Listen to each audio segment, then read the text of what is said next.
नमस्कार, आदाब। मैं अनूप सोनी क्राइम पेट्रोल सतर्क के ब्लैक हेडलाइंस अध्याय के आज के एपिसोड में आप सबका स्वागत करता हूं।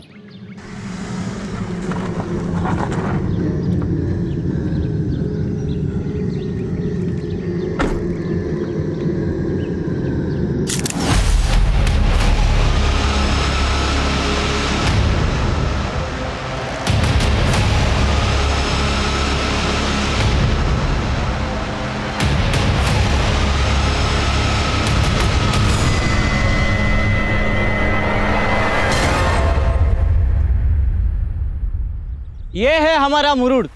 हमारा मुरुड पहले बीच के लिए और पानी के अंदर बने किले के लिए बहुत फेमस था। हाँ, लेकिन कुछ टाइम से इस जगह के लिए भी बहुत फेमस हो गया है। ये वही जगह है जहां उस लाल दुपट्टे वाली औरत का मर्डर हुआ था।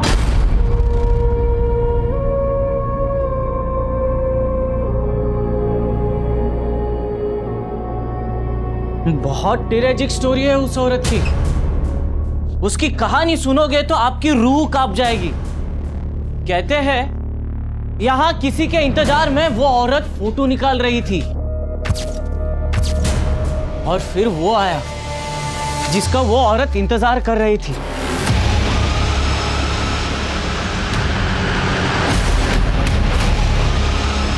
वो औरत जिसका इंतजार कर रही थी वही आदमी उसकी जान का प्यासा बन गया। उसने उसका गला दबोचा, उसकी सांसें थम रही थी, उसका गला घुट रहा था। जैसे तैसे करके वो यहाँ सीढ़ियों से नीचे भागी। इन्हीं सीढ़ियों से वो औरत अपनी जान बचाते हुए भाग रही थी कि वो आदमी ने उसको धर दबोच के यहाँ पर लाया। यहीं पर उसके साथ जबरदस्ती की। वो चिखती रही, चिल्लाती रही, लेकिन कोई भी उसकी मदद के लिए नहीं आया।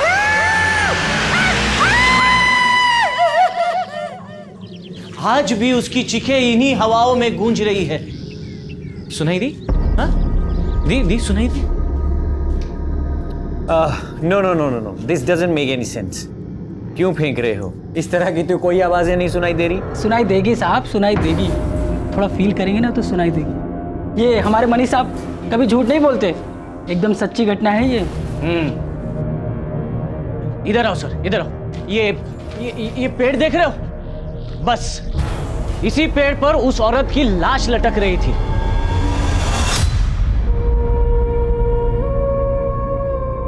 कोई घटना जब एक रहस्य बन जाती है तो उस रहस्य की अलग अलग अटकलें लगाई जाती हैं। वो जगह और वो घटना जिसका जिक्र वो गाइड कर रहा था, वो उस क्षेत्र की एक चर्चित खबर थी। लोकल अखबारों में उसकी सुर्खियां भी छपी थी, जिसको कुछ लोकल गाइड टूरिस्ट को बड़ा चढ़ाकर बता रहे थे। लेकिन मामला संवेदनशील था।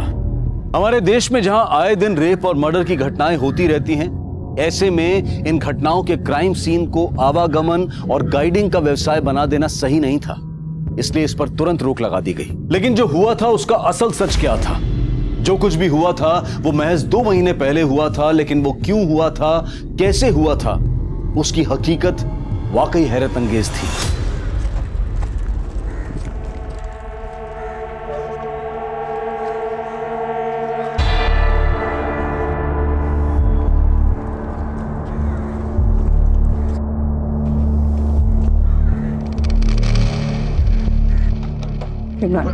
Good morning ma'am. मैम आप कहाँ हो मैम? अरे मैम, हमारे बैंक के एमडी स्टिंकर्स भेज रहे हैं, आप रिप्लाई क्यों नहीं कर रहे हो मैम? क्या है ये तन्वीर? ना गुड मॉर्निंग ना नमस्ते, बस आती काम की बात शुरू। I am so sorry ma'am. Good morning ma'am. पहले गुड मॉर्निंग मैंने बोला ना। एक्चुअली चलो जल्दी से बताओ, नाश्ते में क्या लाए हो? मैम कुछ तो बात है आप में, इतना रिलैक्स कैसे रह लेते हो आप? अच्छा आपके पास तो कार है ना मैम, आप साइकिल से क्यों आते हो फिर? अरे भाई, पोल्यूशन इतना बढ़ गया है, मुझे लगता है कि जितना हो सके साइकिल से ट्रैवल करना चाहिए। और हमारे बैंक का क्या मैम, जो ऑलरेडी बैड डेब्ट से पोल्यूटेड है? आपको पता है हमारे लोन कस्टमर लोन नहीं चुका पा रहे हैं। एनपीआर इतना बढ़ गया है कि बैंक ऑलरेडी डूबने के कगार पे आ गया है। और हमारे एमडी फोन पे फोन करके पूछ रहे हैं कि डूबे हुए लोन की रिकवरी के लिए कर क्या रहे हो? आज मैं अपने बोर्ड ऑफ डायरेक्टर्स को ऐसा सोल्यूशन देने वाली हूँ जिससे सिर्फ हमारी ब्रांच ही नहीं बल्कि पूरा बैंक हर मुसीबत से मुक्त हो जाएगा। ऐसा क्या सोल्यूशन है मैम जो बैंक डूबने से बच जाएगा? अचार। अच्छा, कल ना पराठों के साथ अचार लाना मत भूलना, ओके? मैं हाथ धोकर आती हूँ।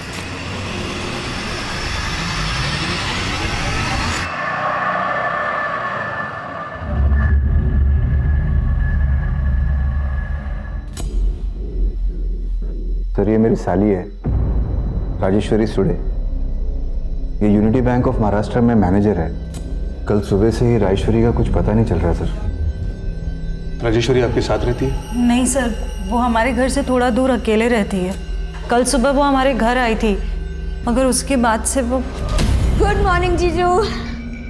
Good morning. Good morning. Good morning ताई। Good morning. अरे वाह रजी, आजकल फिटनेस पे बहुत ध्यान दे रही है। पर फिट रहने से क्या होगा, उम्र थोड़ी कम हो जाएगी।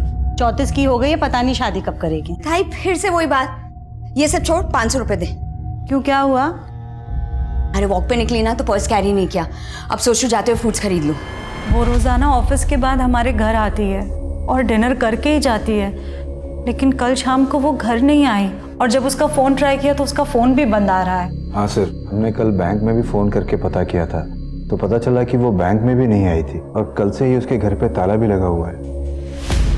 देखिए, ये भी तो हो सकता है कि राजेश्वरी आप पे किसी रिश्तेदार के यहाँ पे गई हो। आपने कुछ पता किया? सर, वो हमारे अलावा हमारी छोटी बहन के घर जाती है। मैंने उसको भी कॉल किया था पर वो वहाँ भी नहीं गई थी। हाँ योगी ताई। माऊ, राजी तेरे यहाँ आई है क्या? नहीं तो क्या हुआ ताई, आप ऐसे क्यों पूछ रहे हो? देखिए, राजेश्वरी एक वर्किंग वूमेन है, ये भी तो हो सकता है कि वो अपनी मर्जी से कहीं गई हो। पर सर उसका फोन बंद आ रहा है। ठीक है, अभी आप थोड़ा वेट कीजिए, अगर कुछ नहीं पता चलता तो हम एक्शन लेते हैं।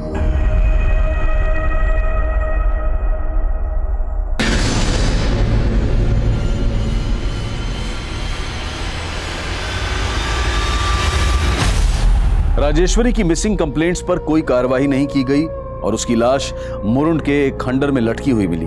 क्राइम इतना हीनियस था कि तुरंत इस केस को सुलझाने के लिए महाराष्ट्र पुलिस ने एक एसआईटी गठित की। सर, कुछ लोकल मछुआरों ने सबसे पहले लाश को लटके हुए देखा था। काफी ब्रूटल मर्डर है।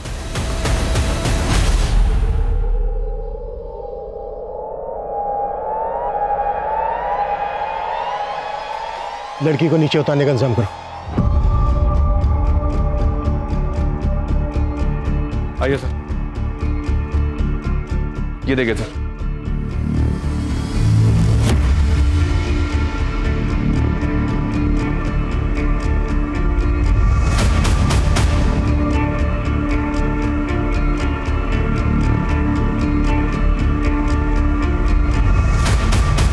इस लड़की का रेप वहां ऊपर खंडर में किया गया होगा जहां पर हमें खून के धब्बे मिले। और ये देखो, इस लड़की को यहां से ये घसीटते हुए यहां तक लाया गया और फिर इसको ऊपर टांग दिया गया पेड़ से।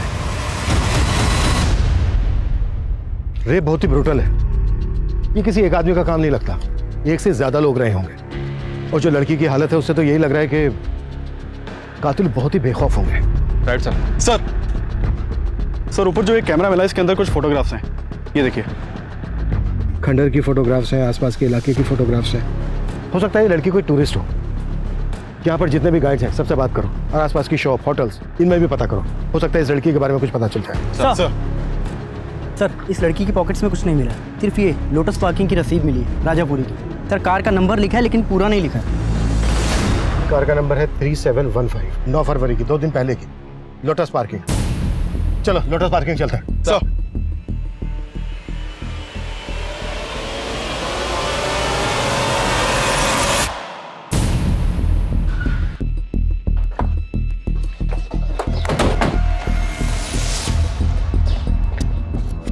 नमस्ते साहब। ये देखो साहब, जल्दी जल्दी मैं बस गाड़ी का आखिरी 4 नंबर लिखता हूँ और उनको रसीद दे देता हूँ। उसके बाद उसकी सारी डिटेल इस रजिस्टर में लिखता हूँ। मैं बताता हूँ साहब। XX 3715 साहब, ये 9 फरवरी को यहाँ पे आई थी 2:15 पे।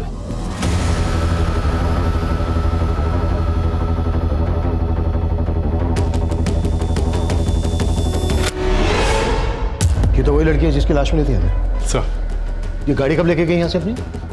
साहब 1 मिनट बताता हूँ साहब। लगभग 40 मिनट बाद 2:55 पे। अभिषेक सर, तुरंत पता करो ये गाड़ी किस एड्रेस पे रजिस्टर्ड है। सर। राजी ताई ने हम बहनों के लिए इतने सेक्रीफाइसेस किए, मैं मान ही नहीं सकती कि वो हमें बिना बताए कहीं जा सकती है। माऊ, जो सामने आ रहा है उसका कुछ तो मतलब होगा ना। तुम्हारे लिए इसका गलत मतलब ही होगा कुणाल, लेकिन इसके पीछे अगर तुम्हारा कोई गलत मकसद हुआ तो। किस मकसद की बात कर रही है आप ताई? तुम तो बात ही मत करो। मैं देखता हूँ।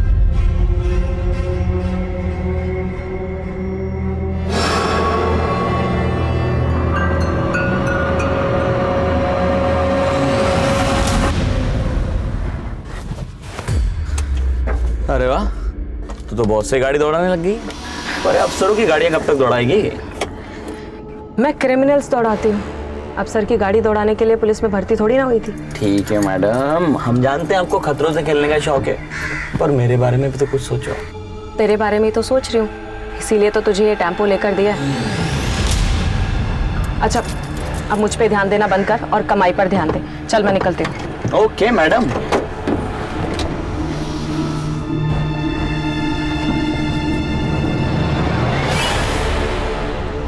Sir, Rajeshwari Sule missing case 10 फरवरी को फाइल हुआ था। सुमन सर को फाइल देना। सर। तुम टेम्पो भी चला लेती हो?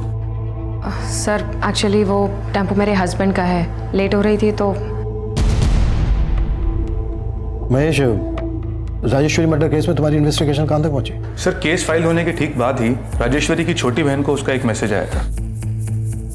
सर मैसेज में लिखा था कि राजेश्वरी मुंबई में है और कांटेक्ट करेगी कुछ दिनों में। सर, लेकिन राजेश्वरी का फोन लगातार बंद आ रहा था। सिर्फ एक मैसेज करने के लिए वो अपना फोन ऑन करे, ये बात कुछ समझ में नहीं आई, इसलिए हमने उसे घर में भी छानबीन की।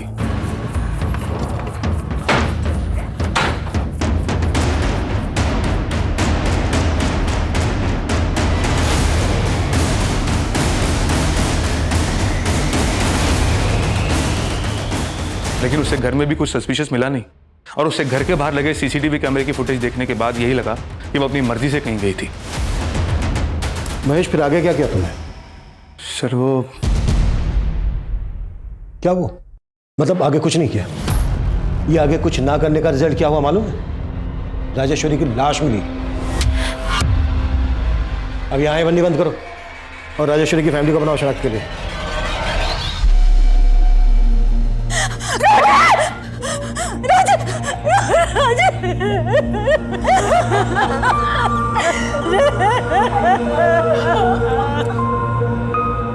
राजेश्वरी की लाश उसके घर से 50 किलोमीटर दूर एक पर्यटन स्थल के नजदीक मिली थी। पुलिस उस एरिया के सेक्स ऑफेंडर्स को भी तलब कर रही थी और स्थानीय होटल्स, दुकानदार और टूरिस्ट गाइड से भी पूछताछ की जा रही थी।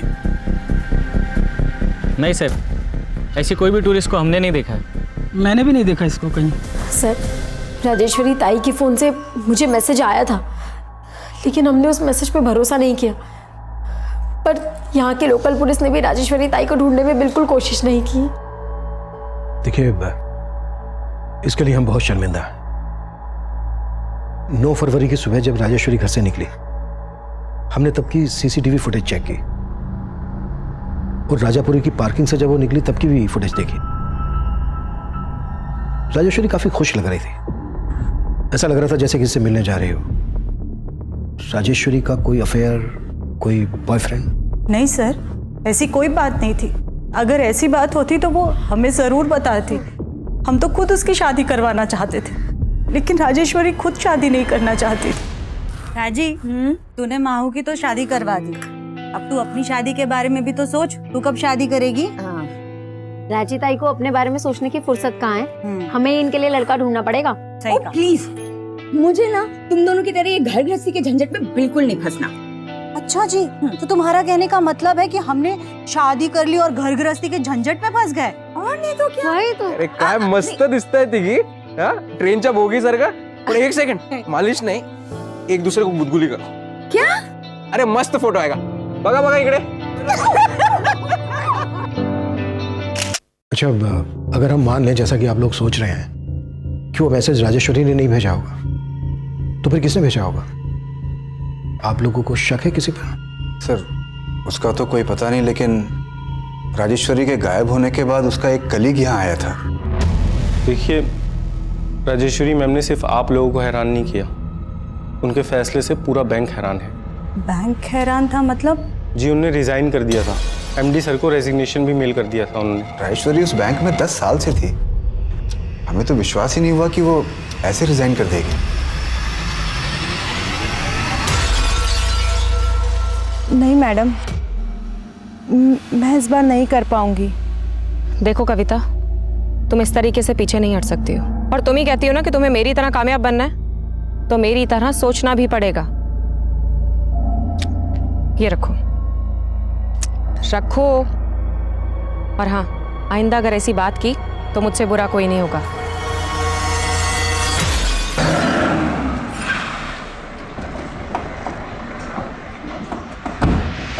सर आप गलत समझ रहे हैं सर। राजेश्वरी मैम के गायब होने से पहले ही उन्होंने रिजाइन कर दिया था, 8 फरवरी की शाम को। उस दिन वो ऑफिस में तो थी, खुशी खुशी मुझे सी ऑफ करके गई थी। मैम कल के ब्रेकफास्ट का मेन्यू ना मैं आपको रात को मैसेज कर दूंगा, आप है ना प्रूव कर देना। ठीक है, जो भी है, बस अचार मत भूलना। अचार, राइट, अचार जरूर लेके आऊँगा। तब भी उन्होंने कुछ नहीं बोला सर, और फिर अगले दिन वो ऑफिस ही नहीं आई, और तब मुझे हमारे एमडी ने फ़ोन करके बोला कि उन्होंने रिज़ाइन कर दिया। तो अगर राजेश्वरी ने रिज़ाइन किया है तो रिज़ाइन करने की वजह क्या होगी? Work pressure sir. सर हमारे बैंक की हालत बहुत ख़राब है सर, कुल मिला के 118 करोड़ रुपए का लोन है जो हम रिकवर नहीं कर पा रहे, और हमारा एमडी रोज़ फ़ोन करके हमें स्टिंकर्स पे स्टिंकर्स भेजता है सर। तो इन डूबे हुए लोन्स के लिए राजेश्वरी कैसे रिस्पॉन्सिबल होगी? सर अकाउंटेबिलिटी तो ब्रांच मैनेजर की ही होती है, लेकिन मुझे उनके मर्डर के बारे में सुन के ऐसा लग रहा है कि उनके साथ भी चीटिंग हुई है। चीटिंग? कैसी चीटिंग? सर राजेश्वरी मैम के रिज़ाइन से पहले उनका अकाउंट बैंक बिल्कुल खाली हो गया था। जिस अकाउंट में 2 महीने पहले तक 45 लाख रुपए था, अब 45 रुपए भी नहीं है। राजेश्वरी के अकाउंट में 45 लाख रुपए थे? जी सर, 40 लाख रुपए का उन्होंने मॉर्गेज लोन लिया था। सर राजेश्वरी के साथ जो भी हुआ ये हमारे लिए भी बहुत शॉकिंग था सर। शॉकिंग तो ये भी था कि रिजाइन देते ही उसका मर्डर हो गया। आई होप इसके तार आपके मैनेजमेंट से ना जुड़े हो। सर ये महज एक इत्तेफाक है सर। इत्तेफाक तो ये भी है कि जो मैनेजर पिछले 10 साल से बैंक में काम कर रही थी वो अचानक से रिजाइन कर देती है। सर शायद वो मेरी बात से हर्ट हो गई थी, तो मैंने उसे हमारे ब्रांच के लोन डिफॉल्टर्स की रिकवरी के लिए सजेशंस मांगे थे, पर उसने जो भी सजेशंस दिए बहुत बकवास थे। हेलो राजेश्वरी, ये क्या ईमेल्स भेज रही हो तुम? हाँ? एक तो तुम लेट रिप्लाई करती हो, ऊपर से ये फालतू सजेशंस लिखकर भेजती हो मुझे। नहीं सर, मेरा सजेशन फालतू का नहीं है। हम सबको ही अपनी यूनिटी बैंक की इमेज बचानी है सर, इसलिए मुझे लगता है कि हमें अपने बैंक का नाम बदल कर ना स्वराज बैंक रख देना चाहिए। इससे हमारे शेयर होल्डर्स भी बढ़ेंगे और हमारे अकाउंट होल्डर्स भी। What rubbish! बैंक का नाम चेंज करने में कितना खर्चा है इसका अंदाजा भी है तुम्हें? तुम्हारे ये बकवास आइडियाज अपने पास रखो, यू अंडरस्टैंड दैट? और सर फिर उसने अचानक से रेजिग्नेशन मेल कर दिया। मेल में उसने क्या लिखा दिखाएंगे? हाँ सर, उसमें लिखा था कि बैंक उसके सजेशंस नहीं मान रही, इसलिए वो रिजाइन कर रही है। राजेश्वरी के रेजिग्नेशन मेल का कंटेंट उसके एटीट्यूड का एक अनोखा पहलू रख रहा था, लेकिन ये मेल, ये मैसेजेस राजेश्वरी ने ही भेजे हैं, इसकी जांच हो रही थी। और पिछले 2 महीने में राजेश्वरी अपने अकाउंट से 45 लाख रुपए निकाल चुकी थी। और चौंकाने वाली बात यह थी कि जिस घर को गिरवी रखकर राजेश्वरी ने 40 लाख का लोन लिया था, वो घर राजेश्वरी और उसकी बहन दोनों की पैतृक संपत्ति थी। लेकिन मौजूदा वक्त में वो घर राजेश्वरी के नाम था, जो इस केस में जायदाद में विवाद होने का अंदेशा भी दे रहा था। नहीं सर, हम बहनों के बीच में कभी कोई विवाद नहीं था। तो घर अकेले राजेश्वरी के नाम कैसे हुआ? क्योंकि राजेश्वरी ताई ऐसा चाहती थी कि हम वो घर उनके नाम कर दें।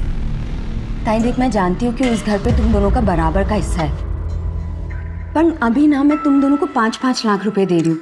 थोड़ा टाइम दो ताई, बाकी के पैसे भी दे दूंगी। बात पैसों की नहीं है राजी, लेकिन तुझे अचानक से घर अपने नाम क्यों चाहिए? वो कोई वजह है ताई, मैं अभी नहीं बता सकती। माझ्यावर विश्वास ठेवा। सर राजेश्वरी ताई ने बहुत कुछ किया हम बहनों के लिए। योगी ताई की शादी के बाद बाबा गुजर गए थे, उनकी शादी का बहुत कर्जा था, लेकिन राजेश्वरी ताई ने दिन रात एक करके वो सारा कर्जा चुकाया था। बचपन से ही मेरी छोटी बहन महेश्वरी का पैर खराब था, इसलिए खुद मजली राजेश्वरी ने शादी ना करके पहले महेश्वरी की शादी करवाई। उनकी बहुत एहसान है हम बहनों पर, इसलिए बिना कोई सवाल किए हमने वो घर उनके नाम कर दिया था। और सर बदले में राजेश्वरी हमको 5-5 लाख रुपए दे रही थी, लेकिन हमने उससे वो भी नहीं लिए। उसने घर अपने नाम करवाते 40 लाख रुपए का मॉर्गेज लोन लिया था। ऐसी क्या जरूरत आ गई थी तो अचानक से घर गिरवी रख दिया उसने? सर उसने घर गिरवी रखा था ये हमको नहीं पता है, और ऐसी तो कोई ज़रूरत नहीं थी राजेश्वरी को। सर हमें बिल्कुल भी अंदाज़ा नहीं है कि राजेश्वरी ताई ने घर गिरवी रखकर 40 लाख रुपए का लोन लिया होगा। पर सच है, पता किया हमने, और राजेश्वरी ने अपने बैंक से तुम्हारे पति को 2 करोड़ का लोन दिलवाया था, और पिछले 6 महीने से उस लोन की एक भी EMI नहीं भरी है तुमने।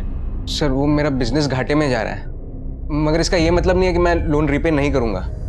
सर कुणाल की तो नियत ही नहीं थी लोन चुकाने की। इसी बात पे राजेश्वरी थोड़ा उससे अपसेट रहती थी सर। तुम्हें अंदाजा भी है कि तुम्हारी वजह से मेरी इमेज कितनी खराब हो रही है बैंक में? कोशिश कर रहा हूँ ना। कोई कोशिश नहीं कर रहे हो तुम।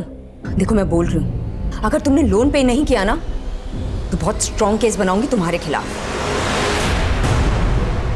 और सर उस दिन के बाद से राजेश्वरी ने कुणाल से बात करना भी बंद कर दिया था।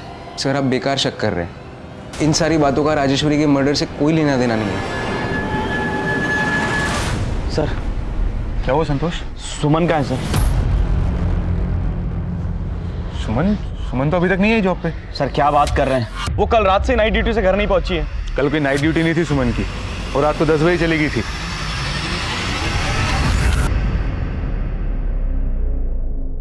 ये तो कमाल ही हो गया सर, राजेश्वरी के केस ने हमारे सर की छत छीन ली। अभी कुछ दिन के लिए यहाँ खुले में काम करना पड़ेगा।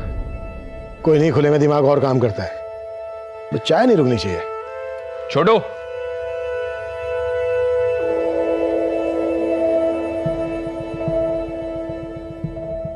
₹40 लाख रुपए के लिए अपना मकान गिरवे रखना और गायब होने से पहले अपना बैंक अकाउंट खाली कर देना।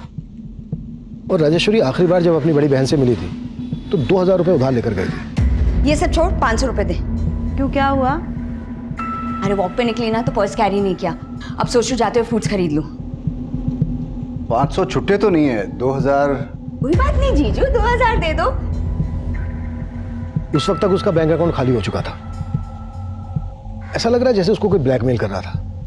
धीरे धीरे उसको कंगाल किया और उसके बाद रेप करके उसका मर्डर करके फेंक दिया उसको। और क्राइम ऐसी जगह पर गया कि जैसे लगे कि किन्हीं रैंडम ऑफेंडर्स का काम है। लेकिन सर राजेश्वरी के कॉल रिकॉर्ड्स में कुछ भी शक करने जैसा मिल नहीं रहा है।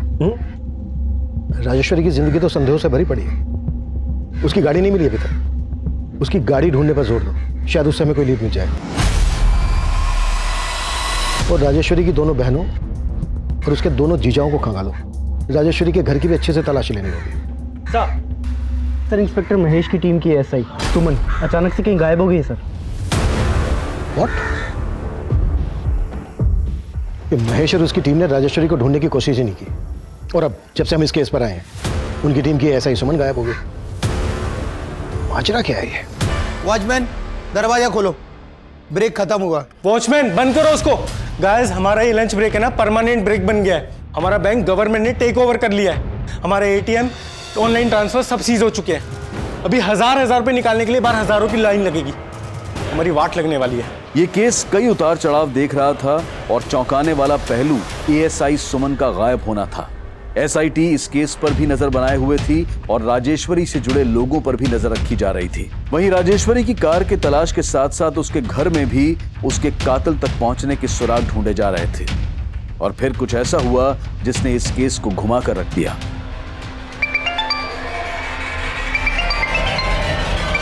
हाँ बोलो।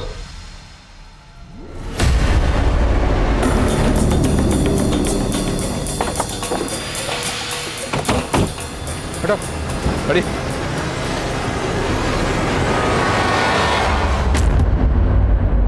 राजेश्वरी की कार में ASI सुमन की लाश। लगता है सुमन के साथ भी ब्रूटल रेप किया गया। राजेश्वरी को रेप करके पेड़ से लटका दिया गया, और अब राजेश्वरी की कार में हमें ASI सुमन की लाश मिलती है। अब तक हम ये मानकर चल रहे थे कि किलर ने ही राजेश्वरी की कार को गायब किया होगा। तो क्या जो राजेश्वरी का कातिल है उसी ने सुमन को भी? लेकिन सर सुमन को गायब करने के पीछे इंस्पेक्टर महेश सुमन के पति पे शक जता रहा था। सर सुमन ने संतोष से दूसरी शादी की थी, क्योंकि संतोष सुमन का देवर है। एक मिनट, तुम्हें सुमन के पति संतोष पे शक क्यों है? क्योंकि सर सुमन का पहला पति उसको बहुत मारता था, फिर वो उसको छोड़कर दुबई चला गया, और उसके बाद संतोष ने सुमन से शादी कर ली। और अब जब संतोष भी सुमन के साथ मारपीट करने लगा तो सुमन बहुत परेशान थी सर। संतोष की वजह से मैं काम पर फोकस नहीं कर पा रही हूँ, और उसको मेरा घर लेट आना पसंद नहीं है, इसलिए मैं सोच रही हूँ कि मैं जॉब ही छोड़ दूँ। सर मैंने उसके पति से बात करके उसको काफ़ी समझाने की भी कोशिश की थी, लेकिन अब जब सुमन की लाश मिली है तो मुझे पूरा यकीन है कि संतोष ने सुमन का कत्ल किया।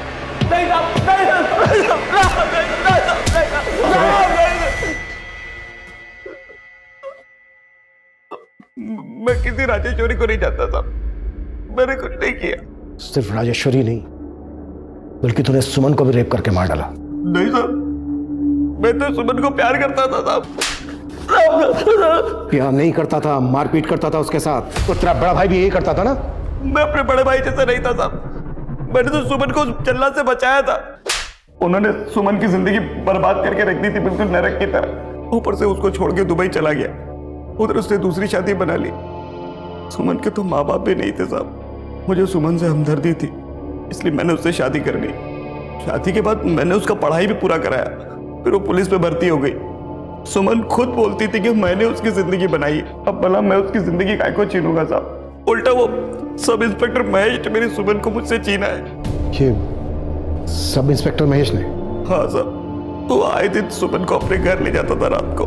वो बेचारी मुझे बता भी नहीं पाती थी साहब, पर मैंने बाद में पता कर लिया। कहाँ थी तू? कहाँ थी मतलब? जॉब से आ रही हूँ। अच्छा, झूठ बोल रही मुझसे? हाँ, मैंने तुझे उस सब इंस्पेक्टर के साथ जाते हुए देख लिया था। तेरा चक्कर चल रहा ना उसके साथ?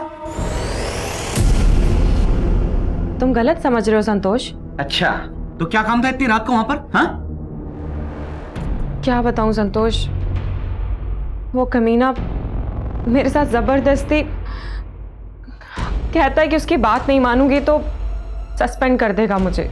मेरा काम छूट गया था साहब। सुमन ने मेरे को टेम्पो लेके दिया, कर्जा लेके, पर मेरे को नहीं मालूम था साहब कि वो घर चलाने के लिए उसकी जुर्म सह रही थी। देखिए सर, मैं मानता हूँ कि सुमन और मैं एक कलीग से कुछ ज्यादा ही थे। दरअसल बात यह है कि सुमन अपने पति से काफी तंग आ गई थी और यही कारण है कि हम दोनों करीब आ गए थे। संतोष को हम पर शक होने लग गया है। तुम संतोष से इतना घबराती क्यों? डिवोर्स दे दो ना उसको। सर, सुमन मेरे साथ रिलेशन भी बना रही थी पर अपने पति को भी नहीं छोड़ रही थी। इसलिए तुमने उसको? नहीं सर, मैंने ऐसा कुछ नहीं किया। जरा आप खुद सोचिए ना, अगर मैंने ऐसा कुछ किया होता तो मैं सुमन की बॉडी को राजेश्वरी की गाड़ी में डंप क्यों करता? मुझे फंसाया जा रहा है सर, मैं बेकसूर हूं और यही सच है। वाह, क्या बात है। मेरी और राजेश्वरी की अनबन को बढ़ा चढ़ाकर आप लोगों ने मुझे अंदर करवाने की पूरी कोशिश कर डाली थी। तू अपनी बीवी का मुंह बंद करवा सकता है, लेकिन हम क्यों चुप रहते? जो सच था बोल दिया। आप लोगों ने अखबार नहीं पढ़ा? राजेश्वरी की गाड़ी में एक पुलिस वाली की हत्या हुई है। अच्छा, मतलब उसके साथ भी तेरा चक्कर था? क्या बकवास कर रहे हो दादा? मैं अच्छी तरह समझता हूँ तुम क्या खेल खेल रहे हो। मुझे अंदर करवा के मेरी बीवी को बहका दोगे और वो पुश्तैनी घर खुद हत्या लोगे। अभी निकल यहाँ से, बहुत हो गया तेरा, चल निकल यहाँ से। राजेश्वरी और सुमन की पोस्टमार्टम रिपोर्ट में काफी समानताएं हैं। राजेश्वरी की लाश लाल दुपट्टे से लटकी हुई मिली थी और सुमन के गले के स्ट्रैंगुलेशन मार्क्स में लाल धागे के ट्रेसेस मिले हैं। लेकिन सर, सुमन मर्डर की क्राइम लोकेशन पे हमें कोई लाल कपड़ा नहीं मिला है। आखिर किलर के दिमाग में चल क्या रहा था जो उसने इस तरह से? सुमन के कॉल रिकॉर्ड्स चेक किए मैंने सर, उसके कॉल रिकॉर्ड्स में इस कविता का नंबर मिला है। सुनीता के मर्डर वाले दिन से ही कविता का फोन स्विच ऑफ है और ये नंबर राजापुरी के एड्रेस पर रजिस्टर्ड है। राजापुरी?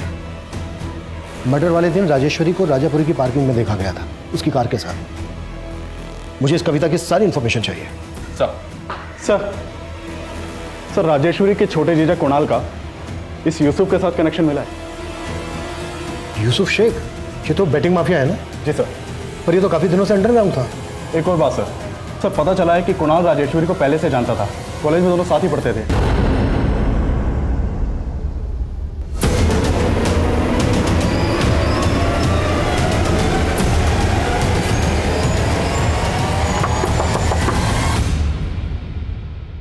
कविता यही रहती है? जी साहब, कविता मेरी छोटी बहन है। कहाँ है वो? साहब मुझे नहीं पता, मैं खुद परेशान हूं उसके लिए। उसका फोन भी बंद आ रहा है साहब। अभी मेरी बात ध्यान से सुनो। ये ऐसा ही लेडी सुमन का मर्डर हो गया और कविता सुमन को कॉल करती थी। अगर हमसे कुछ भी छुपाया ना तो साहब मैं कुछ नहीं छुपाऊंगा, बल्कि मैं ये भी बता देता हूं जो कविता ने मुझे किसी को कहने मना किया था। क्या कहने से मना किया था? साहब वो कविता सुमन मैडम की खबरी है। क्या? कविता सुमन की खबरी? जी साहब, एक बार कविता ने किसी चोर को एक औरत की चेन खींच के भागते हुए देखा था। कविता ने उसे पकड़ लिया। उसी दौरान सुमन मैडम की और कविता की मुलाकात हुई। बहुत बहादुरी का काम किया तुमने कविता। क्या करती हो? मैडम जी मैं काम ढूंढ रही हूँ, लेकिन पढ़ाई लिखाई कम होने के कारण मुझे कहीं पर काम ही नहीं मिलता है। मेरे लिए काम करोगी? और तभी से कविता को सुमन मैडम ने अपनी खबरी बना लिया। ना सिर्फ खबरी, कविता की ओपन कॉलेज में एडमिशन भी करवाई सुमन मैडम ने। सर, राजेश्वरी कॉलेज में मेरी सीनियर थी और मैं छोटे मोटे जॉब्स करने के बाद अपना बिजनेस करना चाहता था। बिजनेस लोन के लिए मैंने उसकी हेल्प लेनी चाहिए। कुणाल, तुम्हारा क्रेडिट स्कोर बहुत खराब है, कोई भी बैंक तुम्हें बिजनेस लोन नहीं दे सकता। इसीलिए तो मैं आपके पास आया हूँ। प्लीज़ मेरी हेल्प कर दीजिए। ठीक है, चलो, आई विल ट्राई समथिंग। पर अगर इसके बदले में मैं तुमसे कुछ मांगूं तो तुम मुझे दोगे? अरे आप बोल के तो देखिए, मैं आपके लिए कुछ भी करने को तैयार। कुणाल, मैं तुम्हें बहुत सालों से जानती हूँ। आई नो तुम एक बहुत ही सरल और अच्छे लड़के हो। अच्छा, मैंने सुना है कि तुम अपनी शादी के लिए लड़की ढूंढ रहे हो। हाँ, पर दैट्स ग्रेट। मैं भी अपनी बहन महेश्वरी के लिए तुम्हारे जैसा लड़का ढूंढ रही हूँ। क्या तुम मुझसे शादी करोगे? और ये लोन तुम मुझ पे छोड़ दो, आई विल हैंडल इट। लेकिन उसने मेरी मजबूरी का फ़ायदा उठाकर अपनी अपाहिज बहन से मेरी शादी करवाई।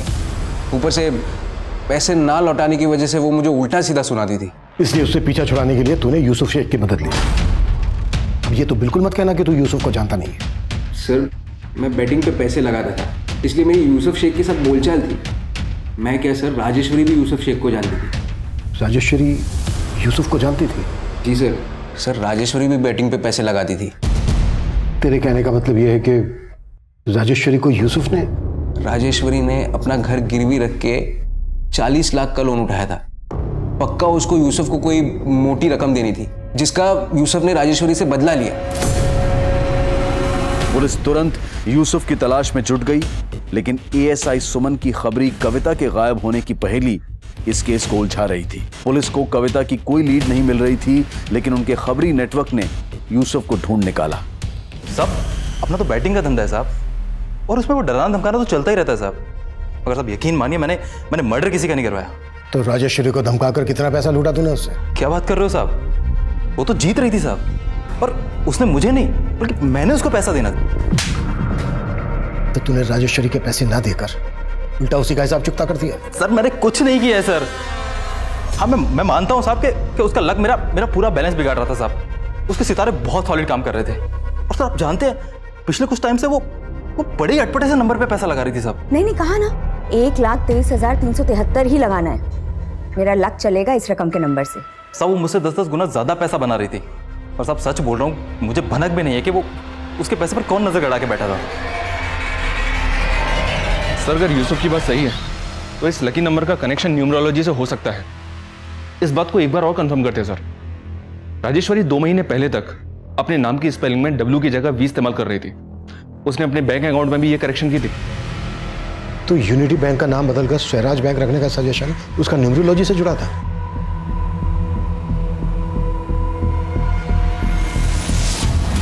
विजय, राजेश्वरी के घर में मैंने एक न्यूमरोलॉजी की किताब देखी थी, वो किताब मंगवाओ, शायद उससे हमें कुछ मिल जाए। सर,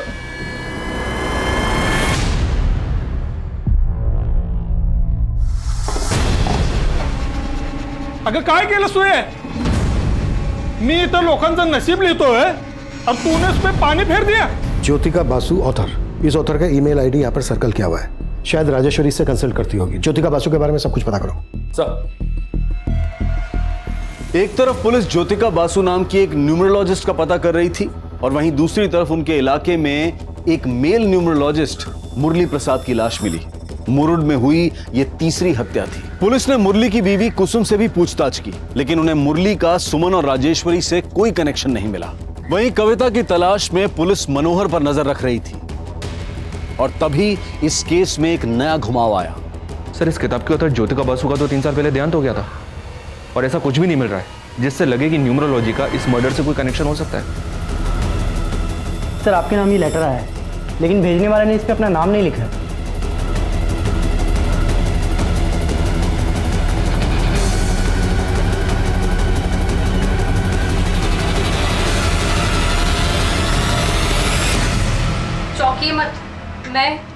ज्योतिका बसु, राजेश्वरी, सुमन और मुरली की पुंगी मैंने ही बजाई और 3 मार्च को आपके मुरुड में एक और शहनाई बजाने वाली हूँ। रोक सको तो रोक लो। लेकिन सर, ये ज्योतिका बसु कैसे हो सकती है? कहीं ये कविता तो नहीं जो हमें चैलेंज दे रही है? अगर ये कविता है तो इसके साथ कोई मर्द भी इन्वॉल्व होगा, क्योंकि 2 औरतों का रेप हुआ है। हम इसके चैलेंज को लाइटली नहीं ले सकते। अपनी पूरी टीम को अलर्ट कर दो, ये लोग कुछ भी कर सकते हैं। मूव।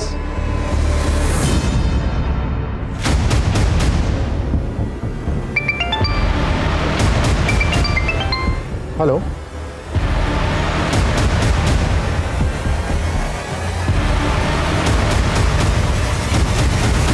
देखना कोई डेड बॉडी के पास ना आए। आइए सर, ये देखिए एक और डेड बॉडी मिली है। ये चौथी हत्या किसी साइको सीरियल किलर का इंडिकेशन दे रही थी। पुलिस मान रही थी कि उस पेन ड्राइव से भेजी गई चेतावनी कविता की रिकॉर्डेड वॉइस होगी, लेकिन वो कविता की आवाज नहीं थी। कविता के गायब होने के रहस्य और भी गहरे होते जा रहे थे और वो धमकी भरी ऑडियो क्लिप भेजने वाले के बारे में भी कोई लीड नहीं मिल रही थी। मीडिया पुलिस की निंदा कर रही थी और हत्याओं की खबरों को बढ़ा चढ़ाकर छाप रही थी, जिसका नतीजा ये था कि मुरूर में आने वाले सैलानी भी क्राइम सीन देखने जाने लगे, जिसने पुलिस की मुसीबतें और बढ़ा दी। उसी लाल दुपट्टे से उस औरत की लाश यहाँ पर झूल रही थी। पुलिस को भी कुछ पता नहीं चला। चल रहा है? हाँ, लेकिन जब चल रही थे? आओ कहीं नहीं साहब, टूरिस्ट लोग का जरा ये लोकेशन जगह दिखने का था ना।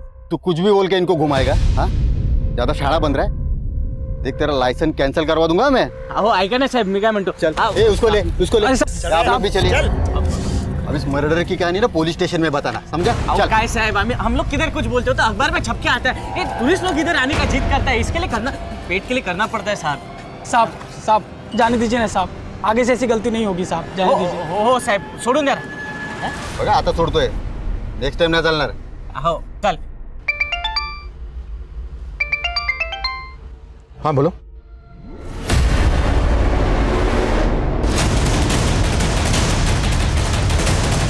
सर,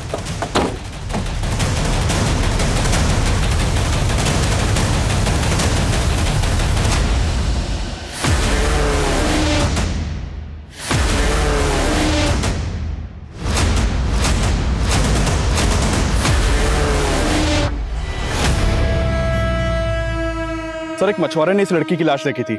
हमने लाश के आसपास सर्च किया तो एक कविता की आईडी मिली। लाश का चेहरा पहचानना काफी मुश्किल है सर। कहीं ये कविता की कोई नई चाल तो नहीं? अगर कविता जिंदा है तो अभी तक मिली क्यों नहीं? और अगर ये कविता नहीं है तो फिर किस लड़की की लाश है? सर हम उसके भाई मनोहर पे लगातार नजर बनाए हुए हैं और ऐसा लग रहा है कि वो काफी चौकन्ना है। मुझे 5 मर्डर हो गए हैं, अब नजर मत बनाओ, हाथ उठाओ। Right sir.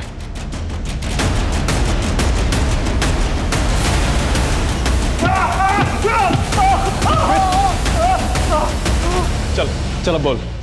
मैं सच बोल रहा हूँ, कविता कहाँ है मुझे नहीं मालूम साहब। मालूम नहीं है या तू भी उसके साथ मिलकर कांड कर रहा है? बोल। अरे आई शपथ सांगतो साहब, कविता कहाँ है नहीं मालूम मुझे।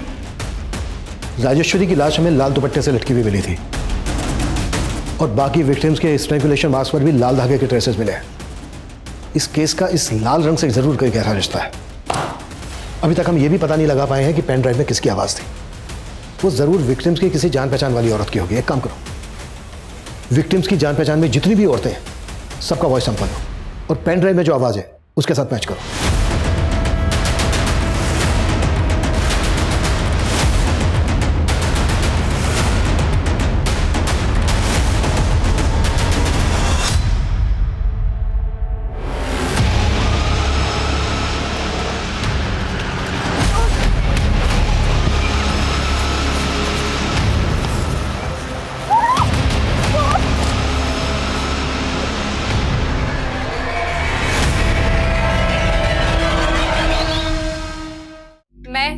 ज्योतिका बसु, राजेश्वरी, सुमन और मुरली की पुंगी मैंने ही बजाई। सब कुछ जांचने परखने के बाद ही हम इस नतीजे पर पहुंचे हैं किस पेन ड्राइव में तुम्हारी आवाज है। अब ये बोलो क्यों किया ये सब, और कौन कौन लोग मिले हुए हैं तुम्हारे साथ? कुसुम जैसी अबला को नहीं मारता मैं साहब, उसकी तो मजबूरी ही मेरा मजा थी। ये राजेश्वरी कैसे मिली तुझे? साहब उसके बैंक में मिली थी। हेलो, हाय, मैं आपका कस्टमर बैंक का, याद है आपको? आपके अकाउंट खुलवाया था। हाँ? अरे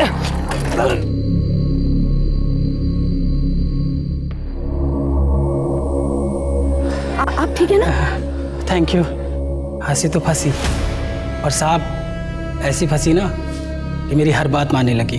और उसे ना साहब मेरी न्यूमरोलॉजी बहुत पसंद थी, बड़ी इम्प्रेस थी वो। और ये ज्ञान मैंने सीखा था कुसुम के पति से, और इसी विद्या से मैंने राजेश्वरी की किस्मत एकदम सेट कर दी। खेमू, तुम्हारी प्रेडिक्शन एकदम एक्यूरेट निकली। मैं सट्टे में 7 लाख रुपए जीती हूँ। बहुत बढ़िया, बहुत बढ़िया। लेकिन मेरी बात मानो, अगर लाइफ में कुछ बहुत अच्छा करना है ना तो कुछ चेंजेस करने पड़ेंगे। ये जो तुम्हारे घर का हाउस नंबर है ना, मुझे ऐसा लगता है तुम्हारे लिए लकी नहीं है। मेरी बात मानो, ये घर बेच दो। मेरी हर बात मानने लगी थी वो, लेकिन साहब इस मंदी में उसका घर बिक नहीं रहा था, तो मेरे कहने पर उसने अपना पुश्तैनी घर अपने नाम पे करवा लिया और उसमें 40 लाख का मॉर्गेज लोन लिया साहब। वो ये चाहती थी कि वो उस पैसे से फ्लैट खरीदे, लेकिन मैं तो फ्लैट खरीदवाना नहीं चाहता था, मैं तो उस पैसे को उड़ाना चाहता था ना साहब। इसीलिए मैंने उसके दिमाग में भरा कि वो जिस बैंक में काम करती है ना, अगर उस बैंक का नाम बदलवा के काम करेगी ना तो बहुत फ़ायदा होगा। और तेरे कहते ही राजेश्वरी ने रिजाइन कर दिया, और फिर तूने राजेश्वरी को सारे पैसों के साथ मुरुड़ के उस खंडर में बुला लिया।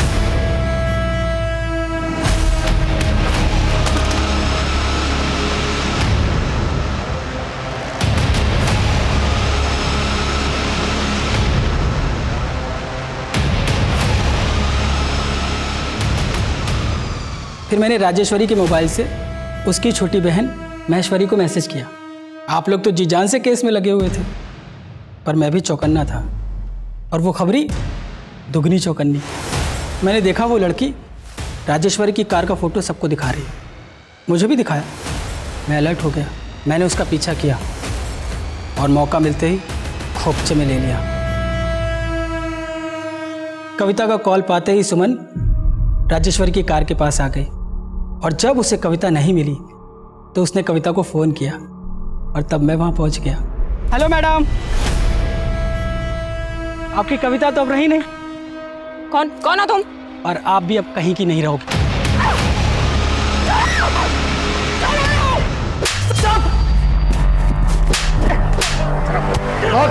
क्यों मारती है औरतों को? साहब मुझे कामकाजी औरतें बिल्कुल पसंद ही नहीं है। मेरी औरत वो भी जॉब करती थी साहब, और मुझे घमंड दिखाती थी। मैं ठहरा निकम्मा साहब। सबसे पहले मैंने उसका ही घमंड किया, उसको मार के गायब कर दिया, और फिर उसके बाद अंजलि, पुष्पा, मंजू, जाने कितनी आई साहब, सबको मार दिया मैंने। तूने अपने गुरु मुरली को क्यों मारा? आप लोग किलर की तलाश में किसी अंक ज्योतिष को ढूंढ रहे थे ना, तो आपकी तलाश को लाइलाज करने के लिए मैंने अपने ही गुरु को मार दिया।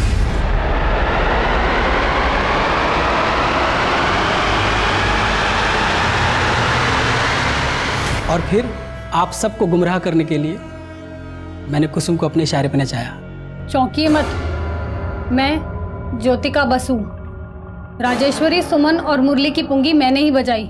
फिर वो पेन ड्राइव आप लोगों को पोस्ट कर दी, और आप लोग लगे पेन ड्राइव की गुत्थी सुलझाने, और इधर मैं कामकाजी औरतों को एक एक करके मारता गया।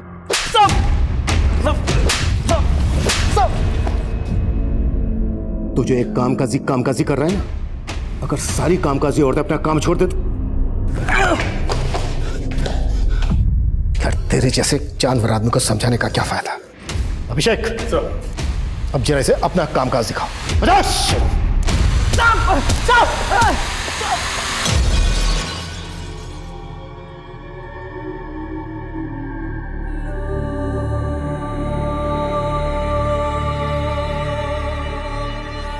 औरतों को लेकर खेमू की मानसिकता आज भी हमारे पुरुष प्रधान समाज की वास्तविकता है। खेमू एक ऐसा सिरफिरा था जो अपनी बीवी समेत 15 औरतों का शोषण करके उन्हें मौत के घाट उतार चुका था। खेमू की गिरफ्तारी से हत्या और रेप के कई अनसुलझे केस सुलझ गए जो काफी अरसे से बैकलॉग में थे। कोरोना वायरस से बचाव के लिए सरकार और प्रशासन ने कई कदम उठाए हैं। ये जरूरी है कि हम उनके द्वारा दिए गए निर्देशों का सही तरह से पालन करें, अफवाहों पर विश्वास न करें, डर का माहौल न बनने दें। हमें पूरा विश्वास है कि हम सब एक साथ मिलकर इस आपदा को जड़ से मिटाने में सफल होंगे। अब मैं अनूप सोनी आपसे विदा लेता हूं। फिर मुलाकात होगी क्राइम पेट्रोल सतर्क के ब्लैक हेडलाइंस अध्याय में एक और नए केस के साथ। और याद रखें, क्राइम और आपके बीच में सिर्फ इतना फर्क है कि आप कितने सतर्क हैं। सतर्क रहें, सुरक्षित रहें। जय हिंद।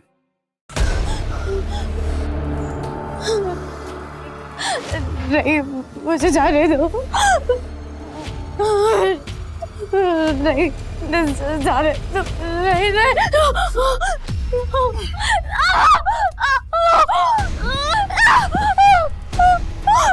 नहीं, जाने दो। नहीं, नहीं।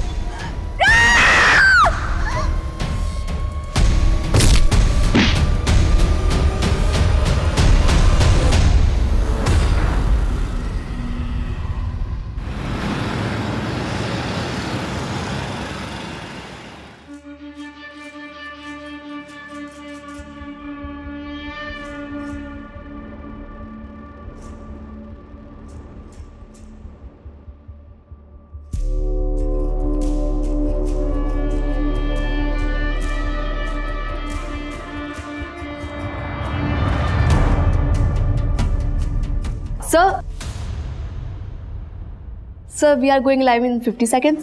Yeah, coming. Okay, let's go. Morning. There's an article on my desk. Ready, sir? Oh, come here. Oh. Just what I needed. Jadoo ki jhappi, you know. Let's go. Good morning, everyone. Mithilesh Kumar is here. Let's get this ball rolling. Focus set, है ना? Okay, sir. We are going live in 5 seconds. 5, 4, 3, 2, 1, go. Good morning, मैं हूं मिथिलेश कुमार और स्वागत है आपका सतर्क news channel में। आज की सबसे बड़ी खबर आ रही है महाराज्य से, जहां दो मुख्य पार्टियों के नेता अपने आप को मुख्यमंत्री का दावेदार मान रहे थे और तीसरी पार्टी के नेता ने रातों रात पूरा का पूरा खेल ही बदल लिया और ले ली मुख्यमंत्री की शपथ। इस पूरे के पूरे उलट फेर का आंखों देखा हाल जानने के लिए हम चलते हैं हमारी संवाददाता अनुष्का के पास, जो हमें बताएंगी कि महाराज्य में क्या महा खिचड़ी पक रही है। अनुष्का, क्या बोलते हो सर आप? I just love you.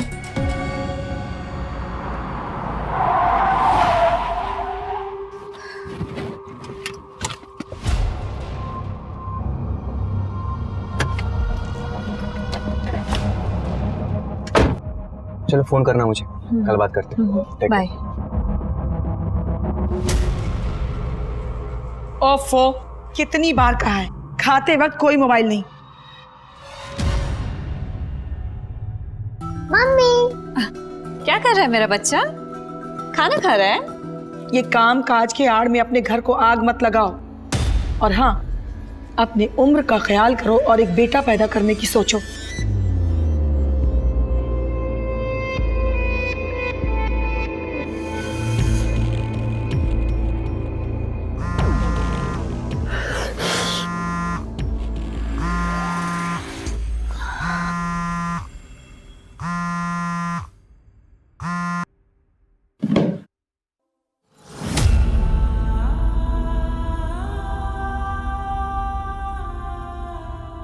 Mithilesh, मेरा शो कब शुरू कराओगे?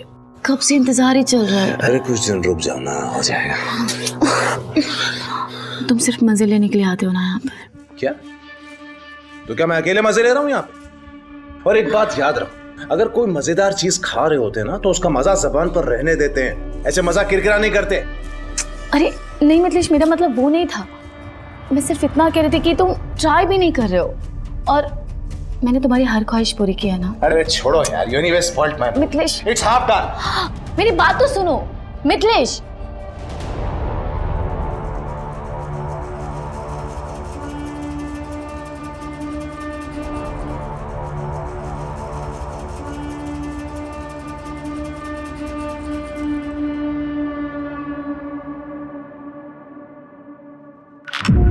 कहाँ थे तुम? कब से तुम्हें कॉल कर रही हूँ लेकिन तुमने मेरा फोन नहीं उठाया। दोपहर में भी मैंने मॉल से कॉल किया था, मुझे ड्राइवर की जरूरत थी, लेकिन ना ही तुमने फोन पिक किया, ना ही कॉल बैक किया और ना ही मैसेजेस का रिप्लाई किया। कम ऑन यार दीपिका, तुम जानती हो मैं कहाँ था। और इंसान जब फोन नहीं उठाता ना तो वो बिजी होता है। अरे हाँ, मैं तो भूल ही गई थी। मेरा पति तो आजकल बहुत बिजी रहने लगा है लड़कियों के पीछे, लीचड़ बन के। Mind your tongue. और वैसे भी ये तुम नहीं, तुम्हारे अंदर का टूटा हुआ कॉन्फिडेंस बोल रहा है। अरे तुम्हें तो अपनी किस्मत पे नाज करना चाहिए कि मिथिलेश कुमार तुम्हारा पति है। Damn it. पति का मतलब समझते हो मिथिलेश? सिर्फ नाम के पति हो तुम। और यही नाम तुम्हारी पहचान है। You remember that.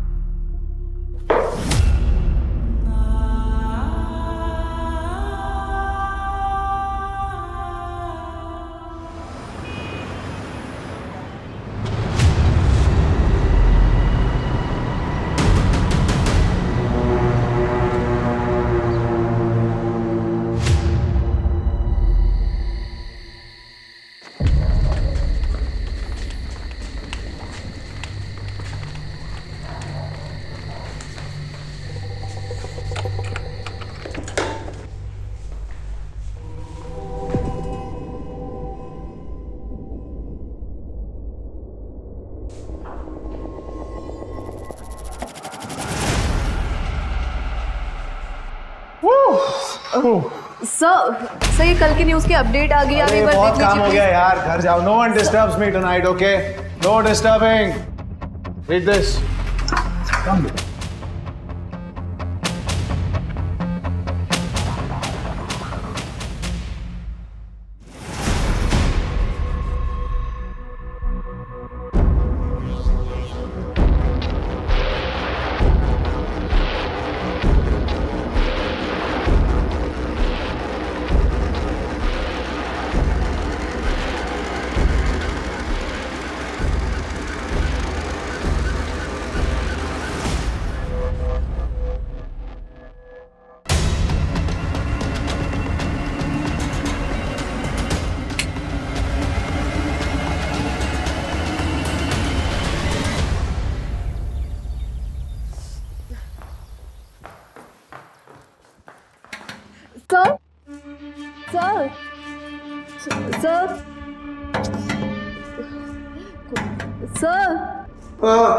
सर आपके घर से कॉल आ रहा है, आपका फोन बंद है शायद।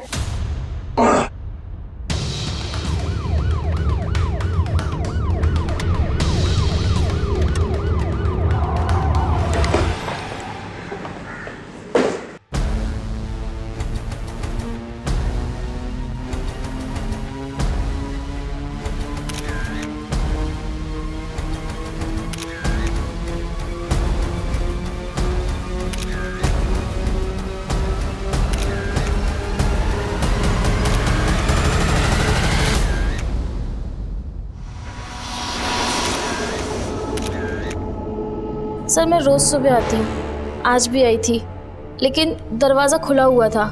मैं अंदर आई तो माँ जी का दरवाज़ा बाहर से बंद था और माँ जी अंदर से ज़ोर ज़ोर से खटखटा रही थी। क्या हुआ? ये दरवाज़ा किसने बंद किया था? मिथिलेश, मिथिलेश, मिथिलेश।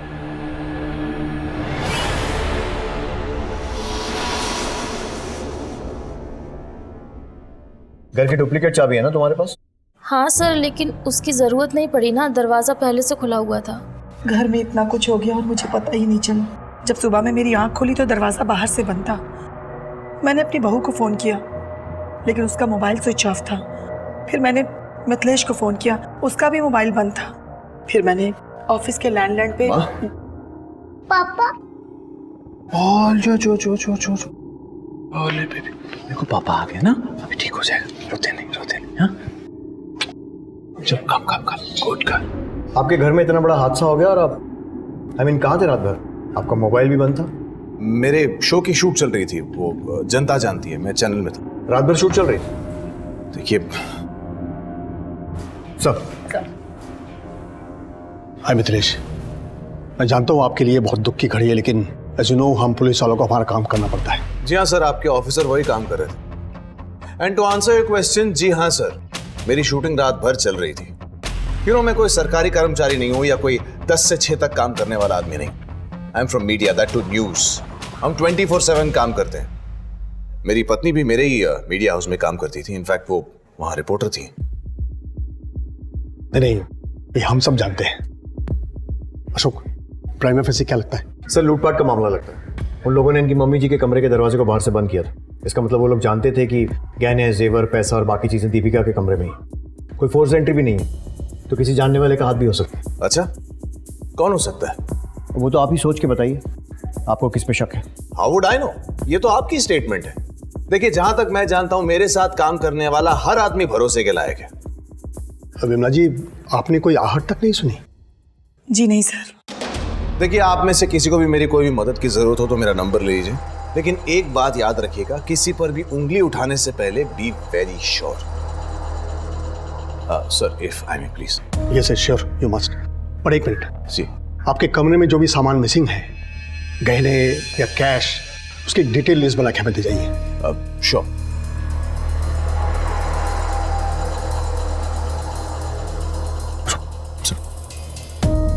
देखो शुभ, ये केस बहुत ही सेंसिटिव है और इसकी पहुंच बहुत ऊपर तक है, इसलिए इससे कोई भी बात करने से पहले हमें पहले अच्छे से होमवर्क करना होगा। तुम ये फॉर्मेलिटीज पूरी करके ऑफिस पहुंचो, हम वहीं बैठ के बात करते हैं। सर, कृतिका, लाश का पंचनामा करके बॉडी को पोस्टमार्टम के लिए भेजो।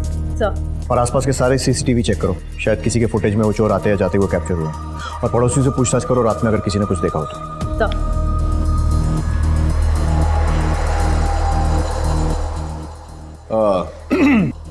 सर, ये मिसिंग चीजों की लिस्ट। डीआईजी साहब चलेंगे क्या? जी हाँ। नोएडा, जो कि एक मीडिया हब माना जाता है, वहां के एक नामी गिरामी न्यूज चैनल सतर्क न्यूज की जर्नलिस्ट और TV news anchor Mithilesh Kumar की पत्नी दीपिका की उनके ही घर में हत्या कर दी गई थी। पुलिस ने पहले से ही कमर कस ली थी। मामला मीडिया से रिलेटेड हस्तियों का होने के कारण पुलिस पर अलग अलग संस्थाओं से भी दबाव आ रहे थे।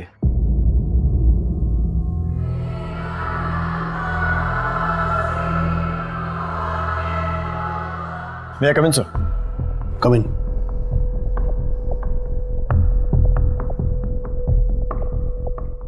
सर, ये मिथिलेश की केस फाइल।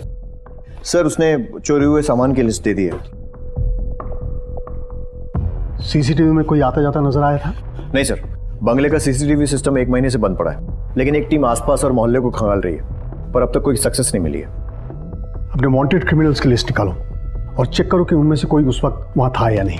सर, सारे ज्वेलर्स और सेकेंड हैंड माल बेचने और खरीदने वाले, इनको अलर्ट कर दो। अपने खबरियों को भी काम पर लगा दो। सर। ये दीपिका की पोस्टमार्टम रिपोर्ट। उसके शरीर पर 18 बार वार किया गया। 18? लगता है कातिल कोई चांस नहीं लेना चाहता था कि दीपिका बच जाए, लेकिन क्यों?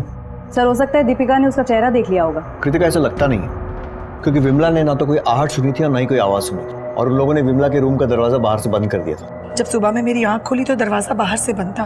अगर वो लोग लूट के इरादे से आए थे तो विमला को भी लूटते, उसे क्यों छोड़ा? मुझे लग रहा है कि हमें दिखाया कुछ और जा रहा है और असली फिल्म कुछ और ही है। तो फिर अब हमें क्या करना चाहिए सर? दीपिका की सारी डिटेल्स निकालो, उसके मोबाइल रिकॉर्ड्स टटोलो। दीपिका एक रिपोर्टर थी तो पता करो हाल फिलहाल में कौन से असाइनमेंट्स पर काम कर रही थी।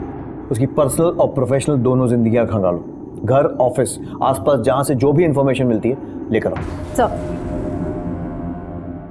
पुलिस ने मामले की संजीदगी को समझते हुए तुरंत ही एक टीम का गठन किया और तहकीकात शुरू कर दी।